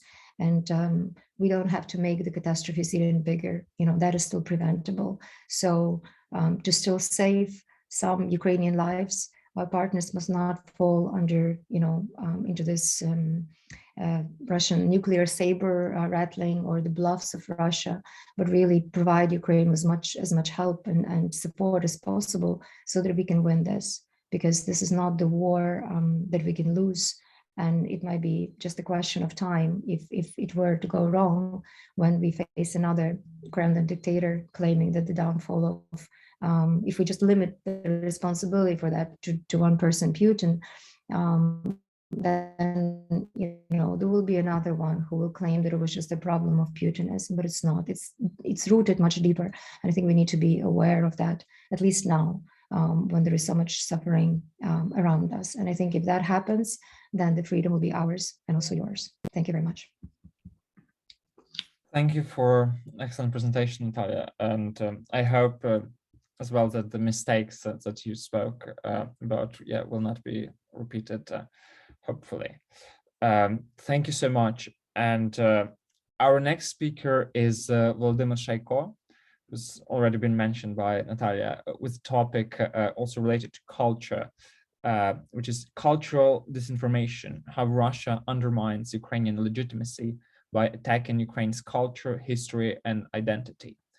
And Volodymyr Shaiko will deliver a presentation on this topic. And he is the Director General of the Ukrainian Institute, Ukraine's cultural diplomacy organization affiliated to the Ministry of Foreign Affairs. And he also holds a master's degree from the Institute of International Relations of the National University of Kyiv. Volodymyr, thank you so much for joining us, and the floor is yours. Thank you, Andrii, for the introduction. Hello, everyone. As you said, Andrii, I'm director of the Ukrainian Institute, which is Ukraine's public organization for cultural diplomacy. And I've never felt this work was more important, was ever more important to Ukraine than today, particularly in the aftermath of Russia's invasion of Ukraine on the 24th of February.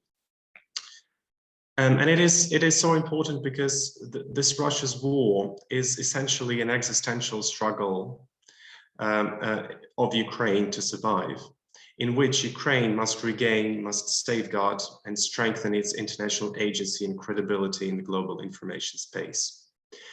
And this is why the very topic of disinformation and misinformation is so crucial to understanding the nature of this war, but to also understanding what's at stake and what instruments and tools Russia has been using against Ukraine to undermine its credibility internationally, and how we, information warriors, if I may say so, can help our military to achieve this long-deserved victory. Quite often, I would argue, mis and disinformation are looked at in a very short-term perspective. We use the term disinformation to describe ongoing efforts states or non-state actors employ to deliberately deceive others for a specific political or economic gain. These often take form of carefully managed campaigns or concerted efforts with a visible, tangible, or measurable output. Today, many such campaigns take place in social media and therefore can be tracked, can be analyzed and counted in real time. We see a lot of efforts from tech companies and tech corporates who design algorithms to prevent and deal with fake news and manipulated data.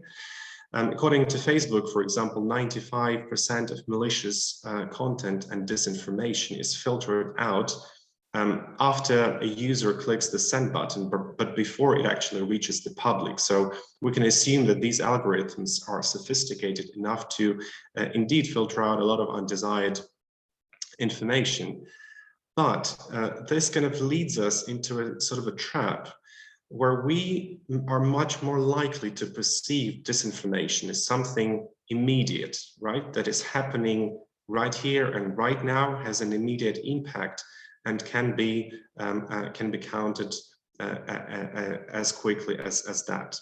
However, Russia has been using much more longitudinal and sophisticated disinformation instruments in the realm of culture, history, education, for example, to undermine Ukrainian identity, statehood, history, culture. These efforts have been going on for decades and are very much rooted in Russia's imperialistic and colonist nature of its statehood, in its continuity from the Russian Empire through the Soviet Union and of course to today's Putinist Russia. And these tools are aplenty. This is falsification of history, ideological manipulation of historical facts, a position of Russia-centric paradigm in international academia and international humanities. It's appropriation of art and culture makers of neighboring countries and labeling them as Russian and promoting them as such internationally. It is about promotion of Russian, the so-called high culture, and suppression of the so-called lesser cultures. And particularly, that can be visible internationally in how Russian literature, ballet, or visual arts is positioned. It's about supporting Russian studies at foreign academia, because Russia is uncritically overrepresented, I would say, in Eastern European, Eurasian, Slavic studies, and international universities have been quite oblivious, I would say, to that overrepresentation and uncritical domination, Russian domination of other Slavic studies and other countries that are, equally interesting subjects of study. We have seen generous funding to advance cultural cooperations with major global museums, festivals, and venues. Russia has invested a lot of money through its government organizations, through GONGO institutions, and of course through various foundations established by Russian oligarchs who are based in Russia or elsewhere. And of course, TV channels, Russia Today or Sputnik, that don't talk much about Russia itself, but use existing social, cultural, and economic divisions in other respective societies to destabilize those societies or to interfere in elections, etc., etc. So it's a huge arsenal of tools that sometimes are not referred to as disinformation, but I think should be regarded and should be analyzed as such. And some tropes that are being perpetuated by Russia through those tools are very well known, and my colleagues here have mentioned quite a few of them. That Ukraine is a failed state, is a corrupt and weak state with a deeply divided society. That Ukraine is a creation of Vladimir Lenin. It didn't exist as a modern state until 1991. That Ukrainian language is a merely dialect of Russian and not so different from it. That Ukrainian culture, basically the highest achievement of Ukrainian culture is this folklore, rustical, songs and dance, and there is no modern urban high culture in this country. And of course, that all leads to the famous, or rather infamous, statements made by Vladimir Putin and his proxies in a couple of articles published this and last year that justify today's invasion of Ukraine and asked to and call for denazification or demilitarization of this country. So these efforts and these tropes and these narratives, their ultimate objective is to deny Ukraine and Ukrainian identity the right to exist, because these are key obstacles to the Russian imperial project that the Russian society and Vladimir Putin himself are pursuing today. So I would also like to share some characteristics that I observed of these kind of longitudinal disinformation efforts in culture. There is no identifiable single unit that spreads those false narratives, but it's a huge network of state, non-state actors and international proxies that amplify and spread those narratives in the realm of culture. It is very much oriented on the longer term impact. It is very hard to identify and hard to convince the world that Russia has been manipulating, misleading, and packing this information in a malicious way with a malicious intent. These narratives are uncritically endorsed and amplified by reputable experts, scholars, academics, political scientists, journalists, editors, who then acquire a very biased, fragmented, or even shallow understanding of Ukraine, thereby twisting, changing international perceptions of Ukraine in academia, in journalism, in media, because these narratives ultimately make their way to policymaking advice, to think tanks, to school and university handbooks, to research projects, to editorial policies, thereby creating an international consensus around the pro-Russian messages that harm Ukraine's international agency. And the devaluation of Ukraine's identity and agency via perpetuation of those stereotypes, these overused and under-examined word choices, and a very Russia-centric view of the region of Eastern Europe ultimately play directly into the hands of that Russian narrative about a weak and unreliable Ukraine. So today, I would argue that uncritical presentation of the great Russian culture and lack of attention towards Ukrainian culture just keeps projecting the narratives that sustain and underpin Russia's neo-imperialist propaganda and disinformation efforts. And of course, cultural diplomacy and public diplomacy is one of the very essential tools that can help Ukraine, with the help, of course, of the international community and professionals all around the world, to identify these very toxic and false tropes throughout, entire professional areas and fields of occupation, and ultimately help us correct this image of Ukraine, help educate the world, help spread verified and objective and information about our country, about our history and culture, because this is, I believe, one of our ultimate, ways to win this war in the information space. Thank you so much. Thank you very much, Volodymyr. I also hope that Ukrainian culture will enjoy more attention in the West. Well, in particular, because this is part of my job, so that I have that self-interest myself as well.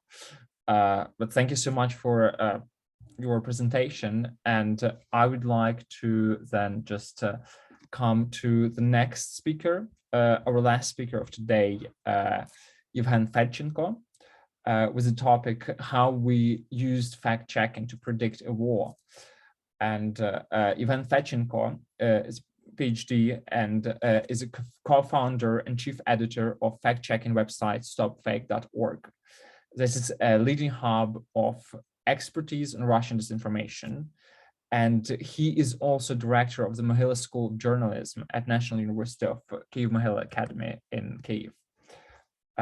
So thank you very much for joining us, Ivan, and the floor is yours. Yeah, thank you so much for inviting me to this discussion. I understand it's very difficult to listen to about the problems of disinformation for so long period of time. So I would try to be as short as possible, because again, my colleagues gave you absolutely great background about what was happening in Ukraine with the problem of disinformation, and how Ukraine was responding to it. And I think no country has better understanding of this phenomena. And we had a huge number of civil society organizations and recently joined by different governmental institutions which are responding to this problem.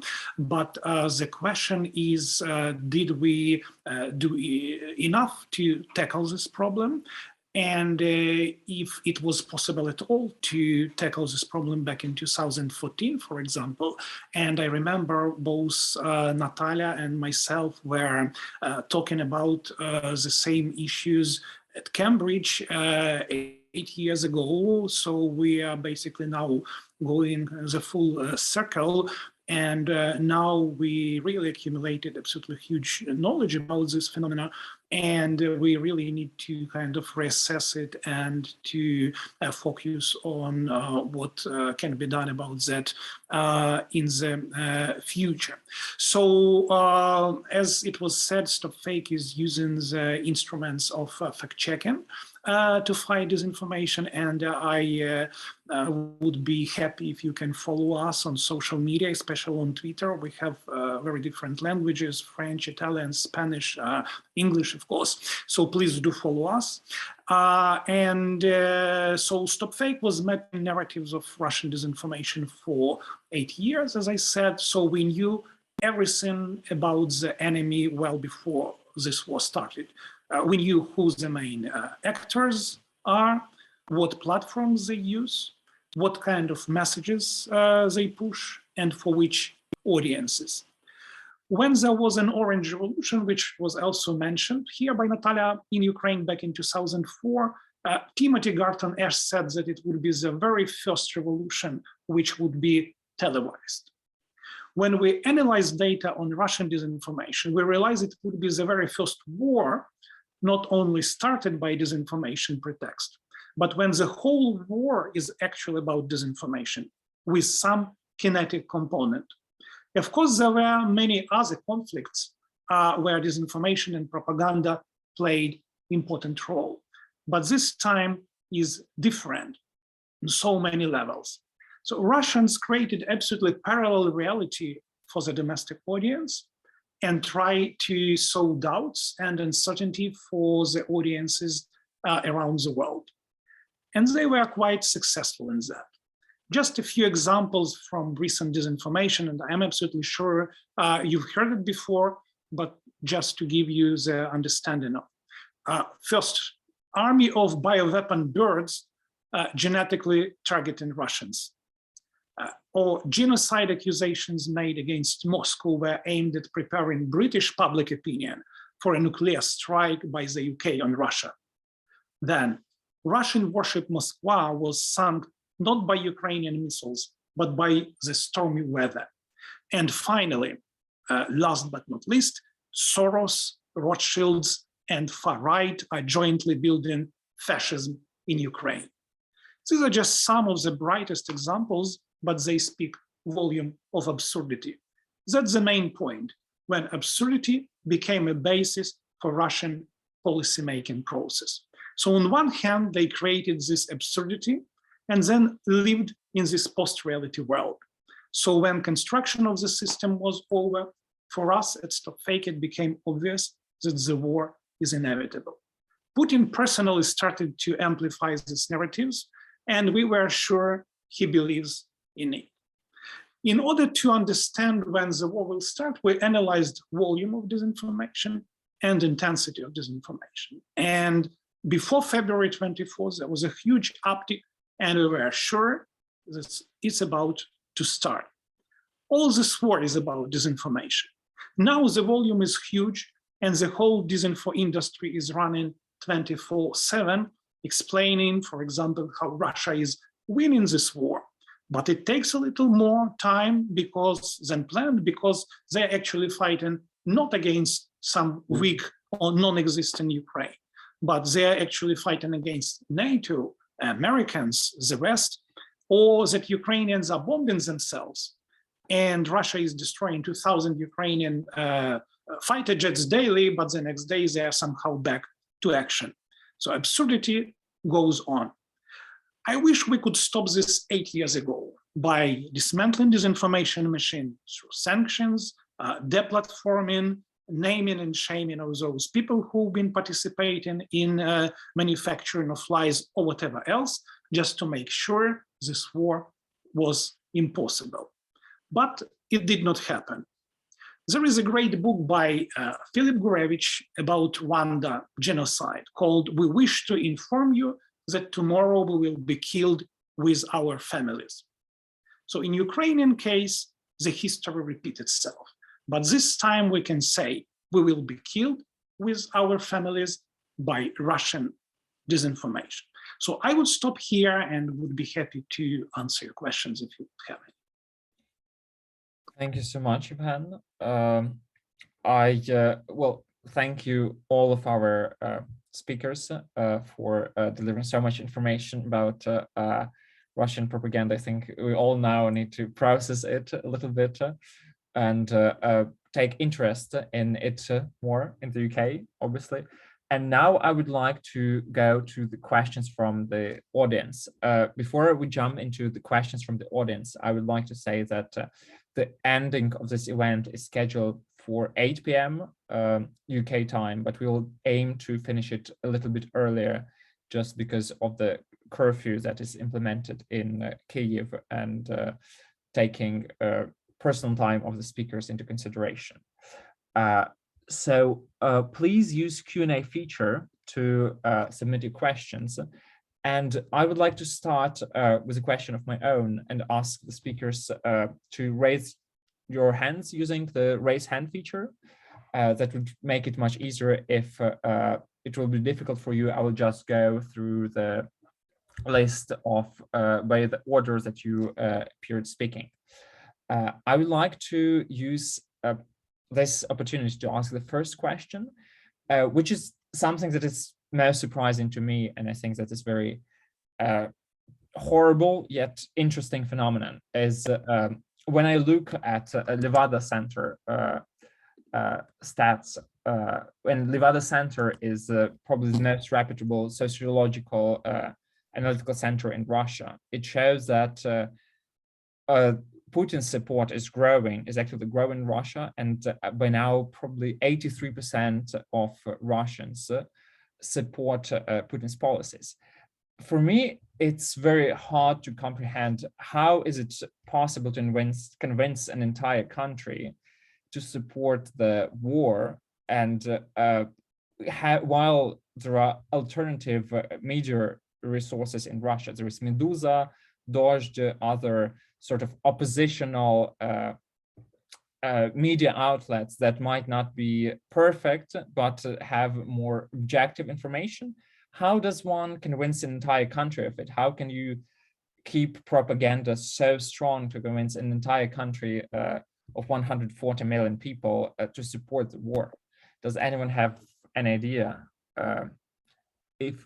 Okay, Yulia, would you like to go first?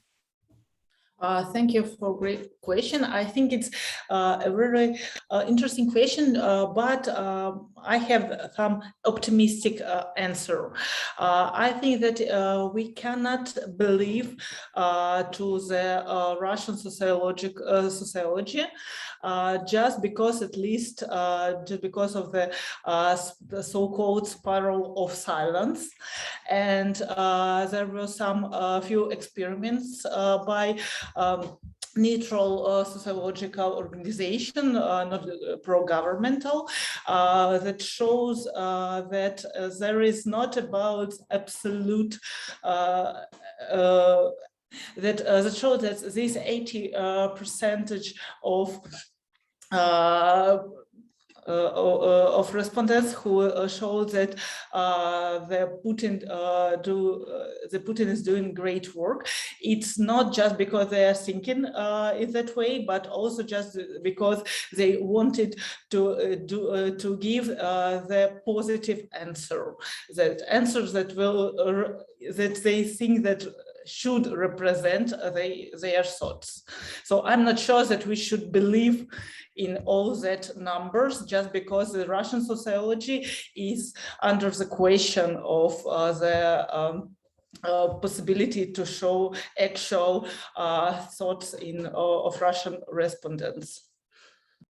Okay, thank you. That is a very good point. And I think that Natalia wants to say something, then Yulia, Ksenia, and then Victor. So Natalia, would you like to answer that question? Yeah, I would like to be as optimistic as Julia, but unfortunately, when you look at how people in Kursk with flags and everything else sending off tanks into Ukraine, many of those 80% cheering for the tanks marked as Z. Majority of those numbers look pretty real because the actions of the Russian Federation prove that disinformation has really worked on them. And again, as I said, it all falls on a cultural background of wanting to be right and wanting to exert control and domination over over Ukrainians and over Ukraine. Moreover, at least in the long studies that we've done some years ago, I think the big massive of information that we did was the TV air of top Russian TV channels in like 17-18, which is 5 years ago, was showing the level of dehumanization of Ukrainians as well as Europeans to the extent where any war effort would have been justified, because on average 2 hours per day, at least 2 hours per day, sometimes more, you would listen to the likes of Solovyov or Miskabeev or others.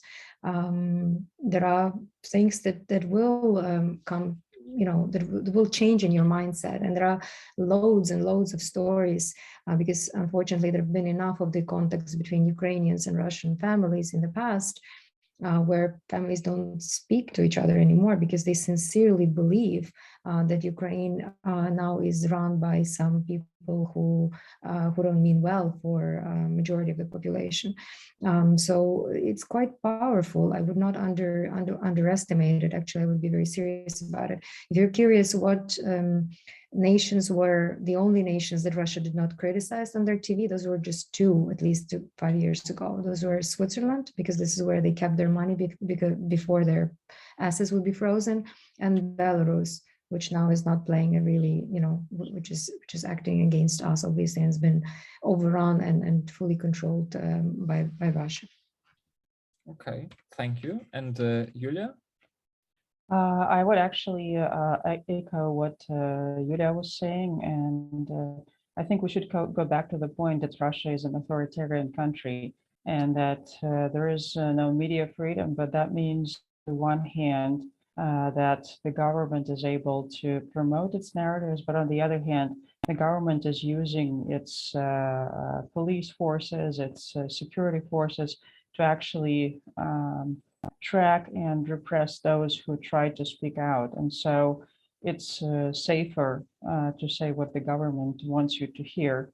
And over time, this develops into a different culture, like in the West, if you don't agree, you talk about it, you speak out about it. But in Russia, if you don't agree or don't support something, you try to avoid taking an action, or you try to sabotage something. And so I think this is what we're seeing in the Russian army, because a lot of them don't want to go fight, and so it's those numbers are high. I'm sure that propaganda did work, and that's a certain share of the population do support what's happening. And we see those displays, as Natalia was talking about, in conversations with the families. We see those in those videos. But at the same time, there's a large share of the population who doesn't agree, but just find it safer to say what the government wants to hear from them, just to be on the safe side. Okay, it's a very interesting point. Thank you. And then Ksenia, and after Ksenia, Victor. I would, as you see, it's a tough question. I mean, we have different speakers, different opinions in here. And what I would like to say that along with these surveys, there are several data points that we can use to also understand that the great majority is actually supporting what's happening. I mean, maybe it's not 83, maybe it's 80, maybe it's 75, but we are talking about the real majority. And various like the data points such as Google requests, like Google Trends in Russia, social media, where we could actually try to differentiate the computational propaganda from the discourse there. So there are various data points that we could use to verify that the majority of Russians, unfortunately, support Putin's actions in Ukraine. So that's the first point. The second point is why they are doing it, actually, because they find comfort in this propaganda, because they find comfort in this great leader that they can unite around, that will save them from sanctions, that will make them feel not guilty for all these deaths in Ukraine. So we have to understand that this propaganda is about comfort. And the third very important thing that I would say, we have to clearly understand that if even a group of Russian people saying that they are for peace, it doesn't mean that they are against Russia colonizing Ukraine in some form. These are very different things that we have to bear in mind while discussing Russian affections toward Ukraine, and about this imperialistic kind of thinking that unfortunately, even before the full-scale invasion, we have various data points that can corroborate this hypothesis. Again, unfortunately, but that's the reality. Okay, I understand. Thank you so much. Now, Victor. Yep. Well, you can imagine a country with 300,000 population named Iceland. And you can imagine a country with a 1.5 billion population named China. I suppose that China has greater means to propagate something to its citizen than Iceland. It's not about size, it's not about your population, it's about your control of informational flow, and it's about absence of alternatives in your informational flow. That's first. Second, in Russian case, Russian propaganda, internal Russian propaganda, is actually based on Russian psychological complexes that are rooted deeply in their mentality.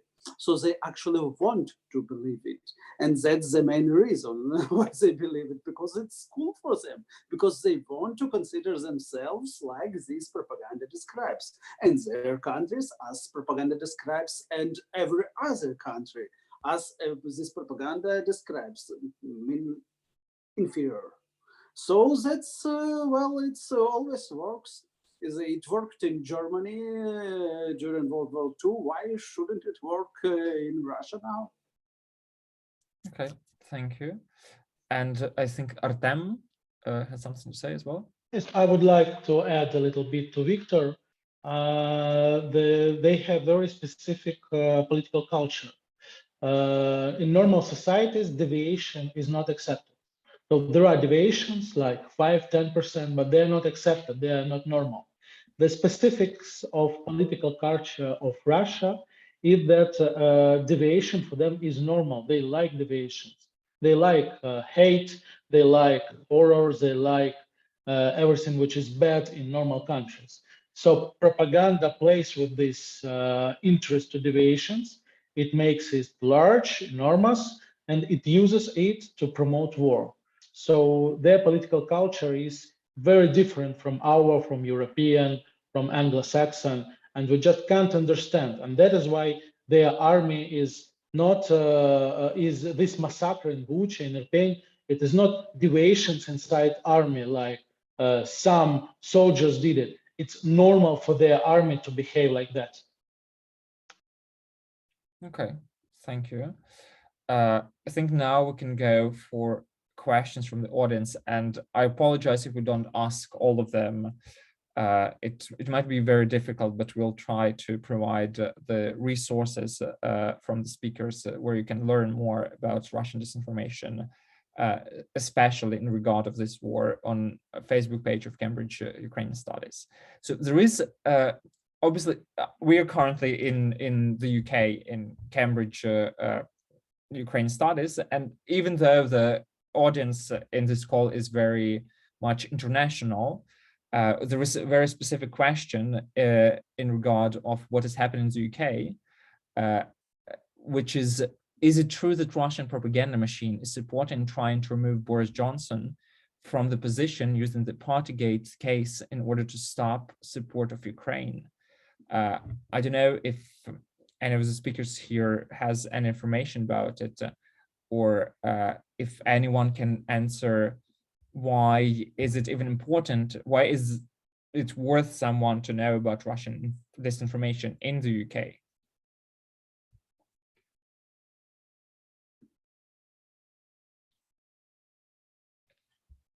Any? Okay, I think Ksenia has. Well, I would just quickly add, I'm not ready to comment on this specific case because it needs deeper investigation, but I could comment on general tendency that we see that Russia using disinformation is meddling into affairs of various countries, trying to polarize it with sort of like the US presidential campaigns and others. So that sounds like Russian propaganda. That sounds like the tactic that they have already exploited. And that's actually one of the things that we should be ready in the upcoming months, especially in the countries where the elections are coming. What we have in France and others, where Russia is trying to divide population as much as possible to kind of create conflicts and support various parties just to fight with each other. And when I'm saying parties, I'm not talking only about political, but rather like communities fighting against each other. Okay, thank you. And Vitaly? Yeah, another quick comment. I am also not ready to say anything specific about Boris Johnson, but Russia in general tries to discredit leaders of the Western countries, especially those who are doing the most to provide Ukraine with military and financial assistance right now. For instance, there are a lot of disinformation campaigns against the US President Joe Biden, but also against the EU leaders who are said by Russian propaganda to be interested only in Ukraine as raw resources base. And for instance, Russian propaganda also says that some countries such as Poland also want to fulfill their imperialistic ambitions in Ukraine and grab some land for themselves. So that's the main narrative, which I mentioned previously, that Russia tries to say that the West is just as bad as Russia. Okay, thank you. And then Yulia?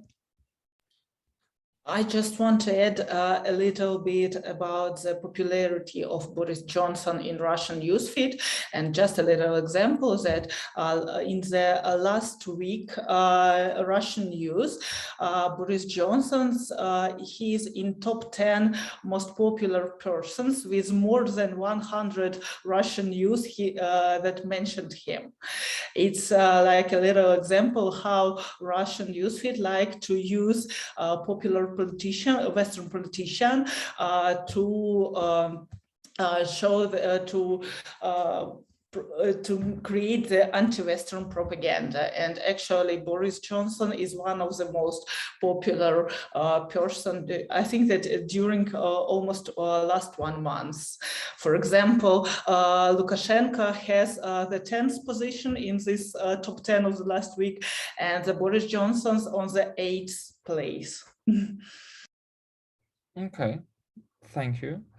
Now I would like to read maybe a few combined questions. For example, there is a question from Hugo Alejandro Lopez Salazar, and I'm sorry if I mispronounce the name. And then there is also one from an anonymous attendee. And it is actually about how we can go against the propaganda and disinformation. So for example, the question here is, after we are aware that there is propaganda and misinformation, apart from criticizing it and claiming that it's wrong or false, what else could we do to help anti-Putin Russians fight against autocracy? So Yevhen has an answer to that. Yeah, I'm not sure I have the answer to that, but at least I will try to give some options which are still available. So now we see that the tide kind of turned against Russian disinformation, because previously they've been fully enjoying the privilege of freedom of speech, and they've been using it to advocate whatever they've been doing. That actually you cannot do anything against us, because that would be against freedom of speech. And that was playing well for them till the beginning of this war. And now we see how the things slowly changing, and we see much more a kind of desire to do something about that, actually to tackle, because previously we've seen a lot of attempts to research disinformation, to try. Also, there was also a try to say that we don't need to fight disinformation, but we need to produce more quality content, which would make people would provide them with better choices, and they would not choose disinformation, but rather choose interesting and real news. It didn't work well as well. So the real option is actually to start fighting it, and we see some attempts to deplatform it actually, and this is a good sign. We've seen how outlets like RT and Sputnik are disappearing from different social media platforms across different countries. Also, Stop Fake was working with Facebook as a third-party fact checker. And I might say that probably Facebook was the very first one who realized what the danger of disinformation is. And we've been working with them for 2 years. Already on this. The rest of social media platforms were more kind of latecomers to this point, and some of social media platforms are still not responding much to the challenge of disinformation. For example, Telegram, which was mentioned here, is absolutely kind of unregulating due to its kind of Russian origins and Russian control over it. TikTok is also very kind of is not responding to the challenges of disinformation. Twitter is doing something, but kind of too slow and too late.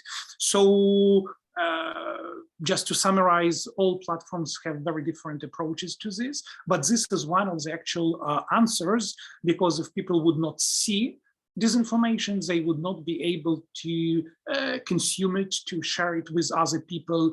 So it would also not making people kind of being inoculated in their bubbles, and they would go outside of traditional bubbles to look for more information.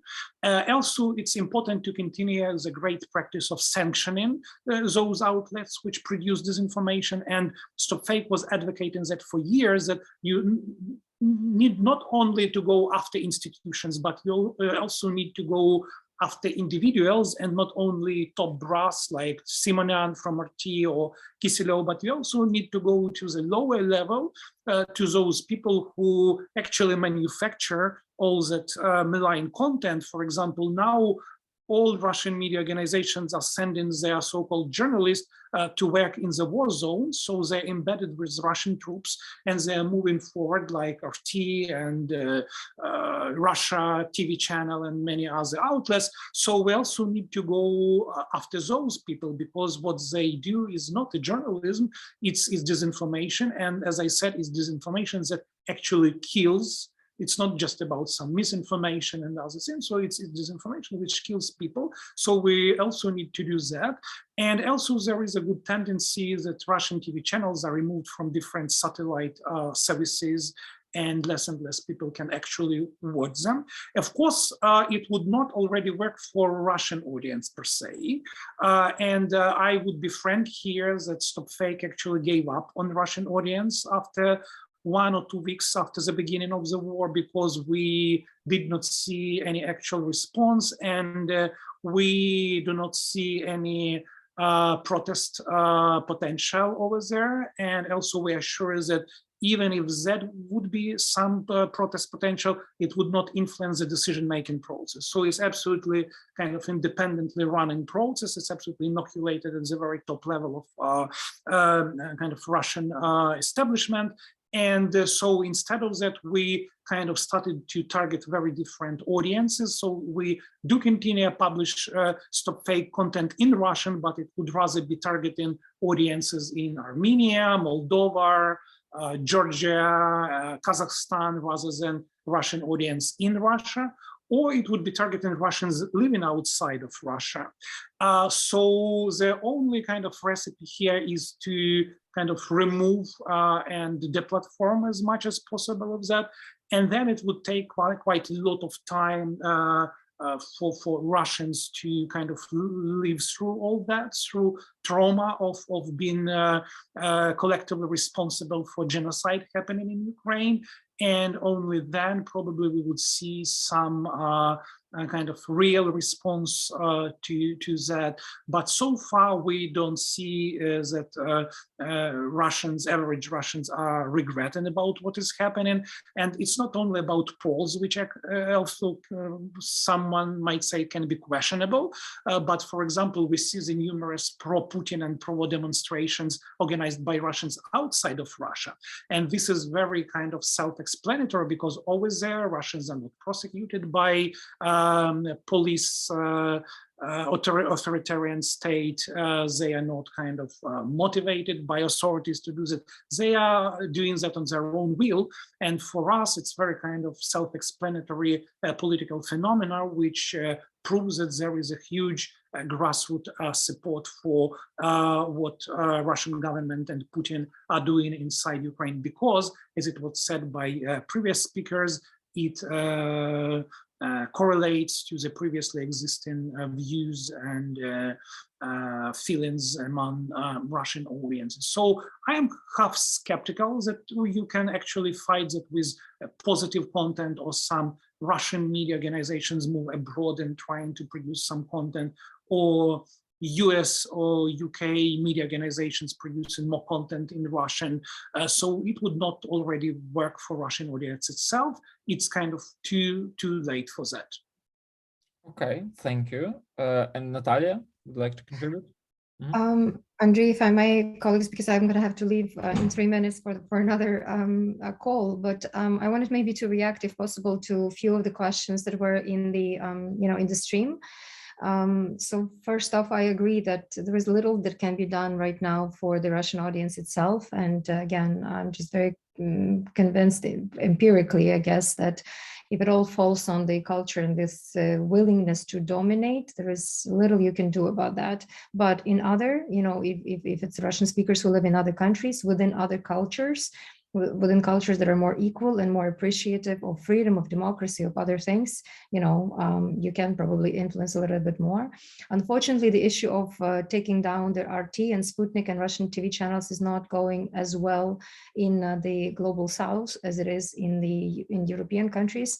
So we see much more of the Russian influence and the Russian narrative influence in African, in Latin America, in so many other places, in India, China, obviously. But I think the problem there is that exactly that this content that they produce is not marked as advertised or sponsored. So you can read publications in South Africa where it would be facts that would be complete lies, but they would go under the headline of facts, and where you would just read these alternative facts about what happened in Bucha and Borodyanka. And this is really scary because they live pretty far away, so they don't have an exact, connection to maybe verify it through any other things. And that is something that we need to tackle. There was a question about what to do about the Russian studies departments at the universities. I just wanted to address that recently there have been many send-offs of the Russian informants and spies from different countries back to Russia. So I think some of those probably are vetted in many different countries, because Russian studies departments for many years have been sort of the places where you would find not just sympathizers or not just useful idiots, but also people who would be directly working for the Russian state.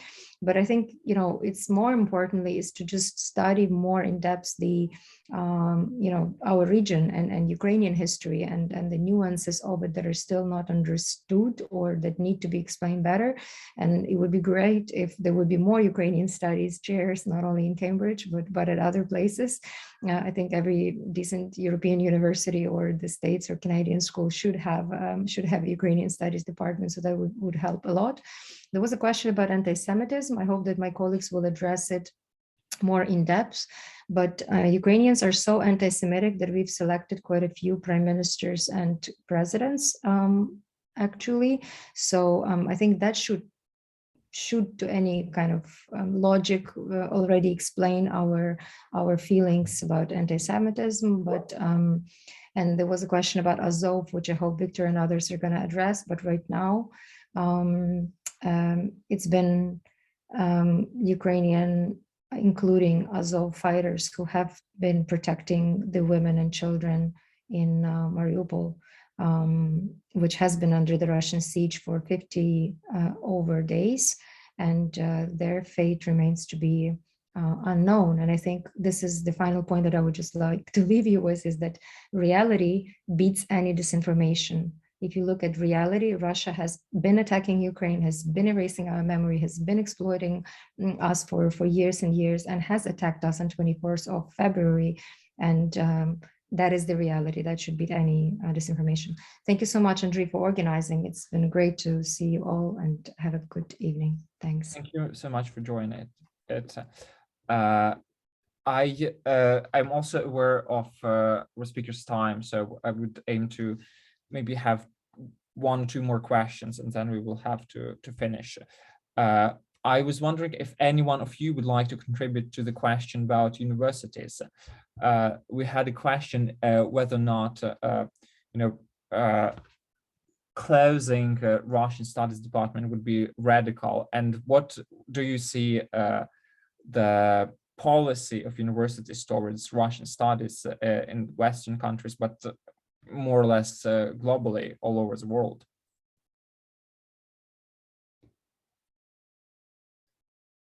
I see that Yevhen and Yulia have their hands up. Yes, Yevhen? Yeah, so probably as a member of academia as well, I might say that from Ukrainian perspective, it was very kind of appalling to see how some Western universities responded to the beginning of the war in Ukraine by saying that we would be happy to provide aid to Ukrainian scholars and students and Russian scholars and students who actually are somehow, trying to escape from Russian regime, and they've been also portrayed as the victims of regime.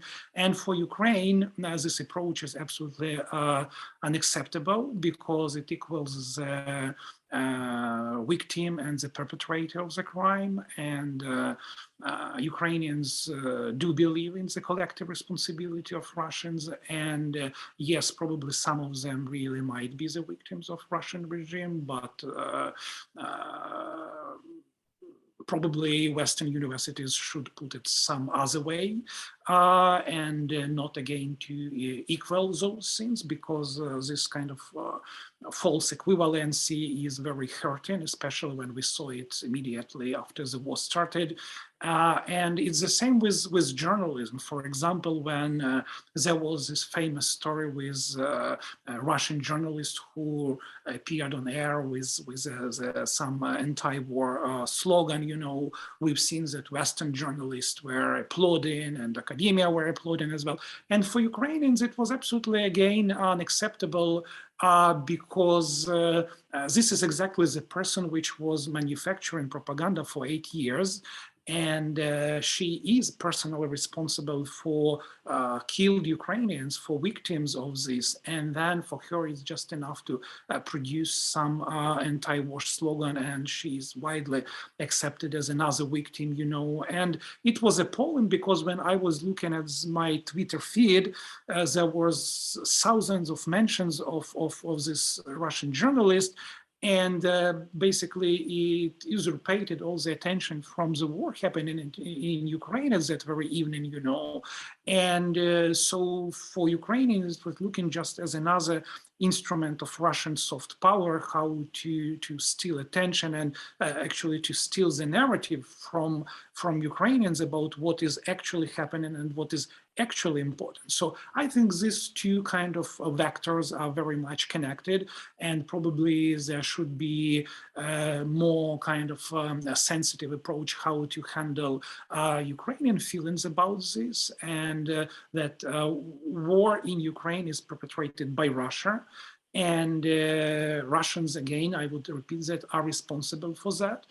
And in no way for Ukrainians it would be acceptable when the victim would be equaled to the perpetrator of the crime.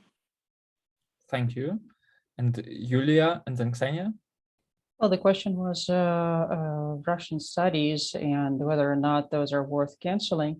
In my opinion, they have to stay. But at the same time, I think there has to be an understanding that actually when Western universities, when they talk about the Soviet Union, they say Russia. But the Soviet Union, as I think Natalia mentioned in her presentation, Soviet Union was comprised of 15 different republics, and Russia was just one of them that was trying to dominate and subsume cultures and histories of all the other republics comprising the Soviet Union. And so I think that in addition to the Russian studies, there have to be Ukrainian studies, there have to be studies of other republics, so that we understand that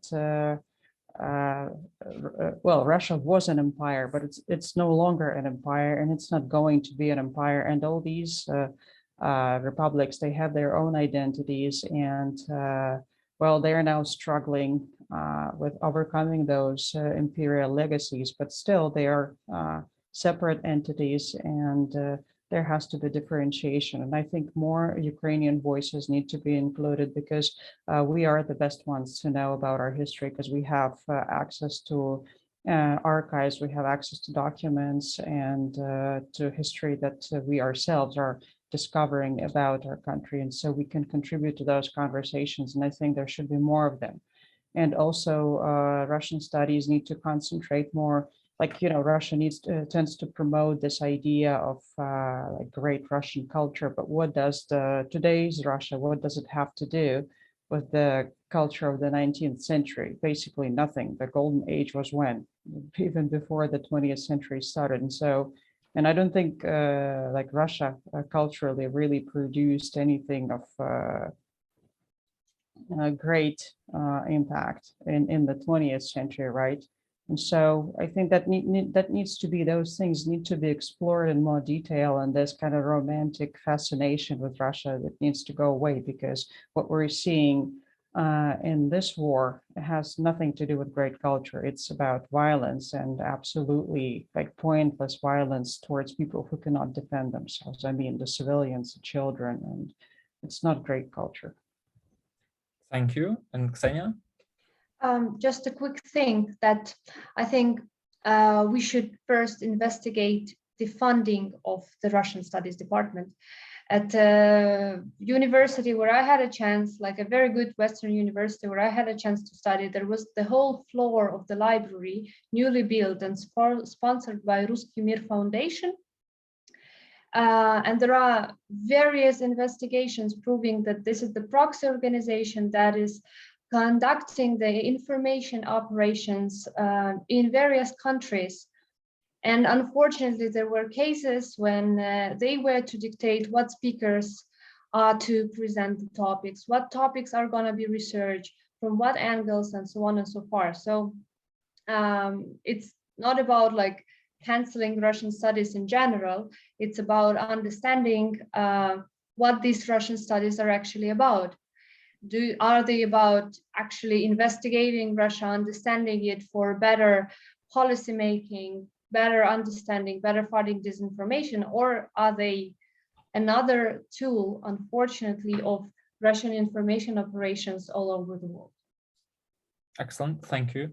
I think we're now running out of time. I would ask if any of the speakers here have seen some questions, either through Q&A or chat, that you would very, very briefly like to answer. I think, Victor, you have an answer, the questions that you would like to answer. Yes, it was actually one question for me. That's what actually is Russian soft power, well, except of media. All networks, all possible networking. It's church, it's all cultural networking, it's all Russian artists, musicians, and actually any persons, well, popular person and celebrities who are actually willing to participate in some pro-Russian activities. First of all, in Russian communities, diaspora communities like in Israel, in the United States, and so on, but also in not only there, but also in, among denizers of this country of non-Russian origin. And that's a really powerful thing. And of course, that's Russian business. Russian business is also part of Russian soft power, and even a Russian criminal network is a part of Russian soft power with great connections with Kremlin and Russian special services. So actually Russia, that's the main feature of Russia. Russia weaponizes everything it possibly could. Russia sees any network that works in foreign countries as its possible weapon. And that's the thing we should actually understand. Okay, thank you. I mean, with this all being said, I wish that we had enough time to answer all of the questions here and many, many more. But unfortunately, I understand that speakers also have their commitments in their lives. And I would like to thank you so much for coming here today.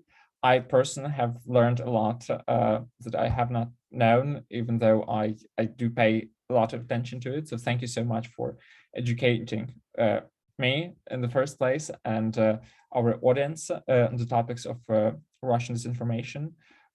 Thank you to our audience for coming here and attending this panel. I know it has been long, but worth it in my opinion. And I just would like to say that this panel had been recorded, and you can find the recording of it on Cambridge Ukrainian Studies Facebook page, but also on YouTube. And you'll be provided with a YouTube link or an email follow-up to this webinar. So thank you, everyone. Thank you for listening to Ukrainian voices and bringing Ukrainian voices to Cambridge. And I wish you all the best in everything you do. Thank you very much. Thank you, everyone, for your time. Thank you. Thank you. Thank you. Thank you.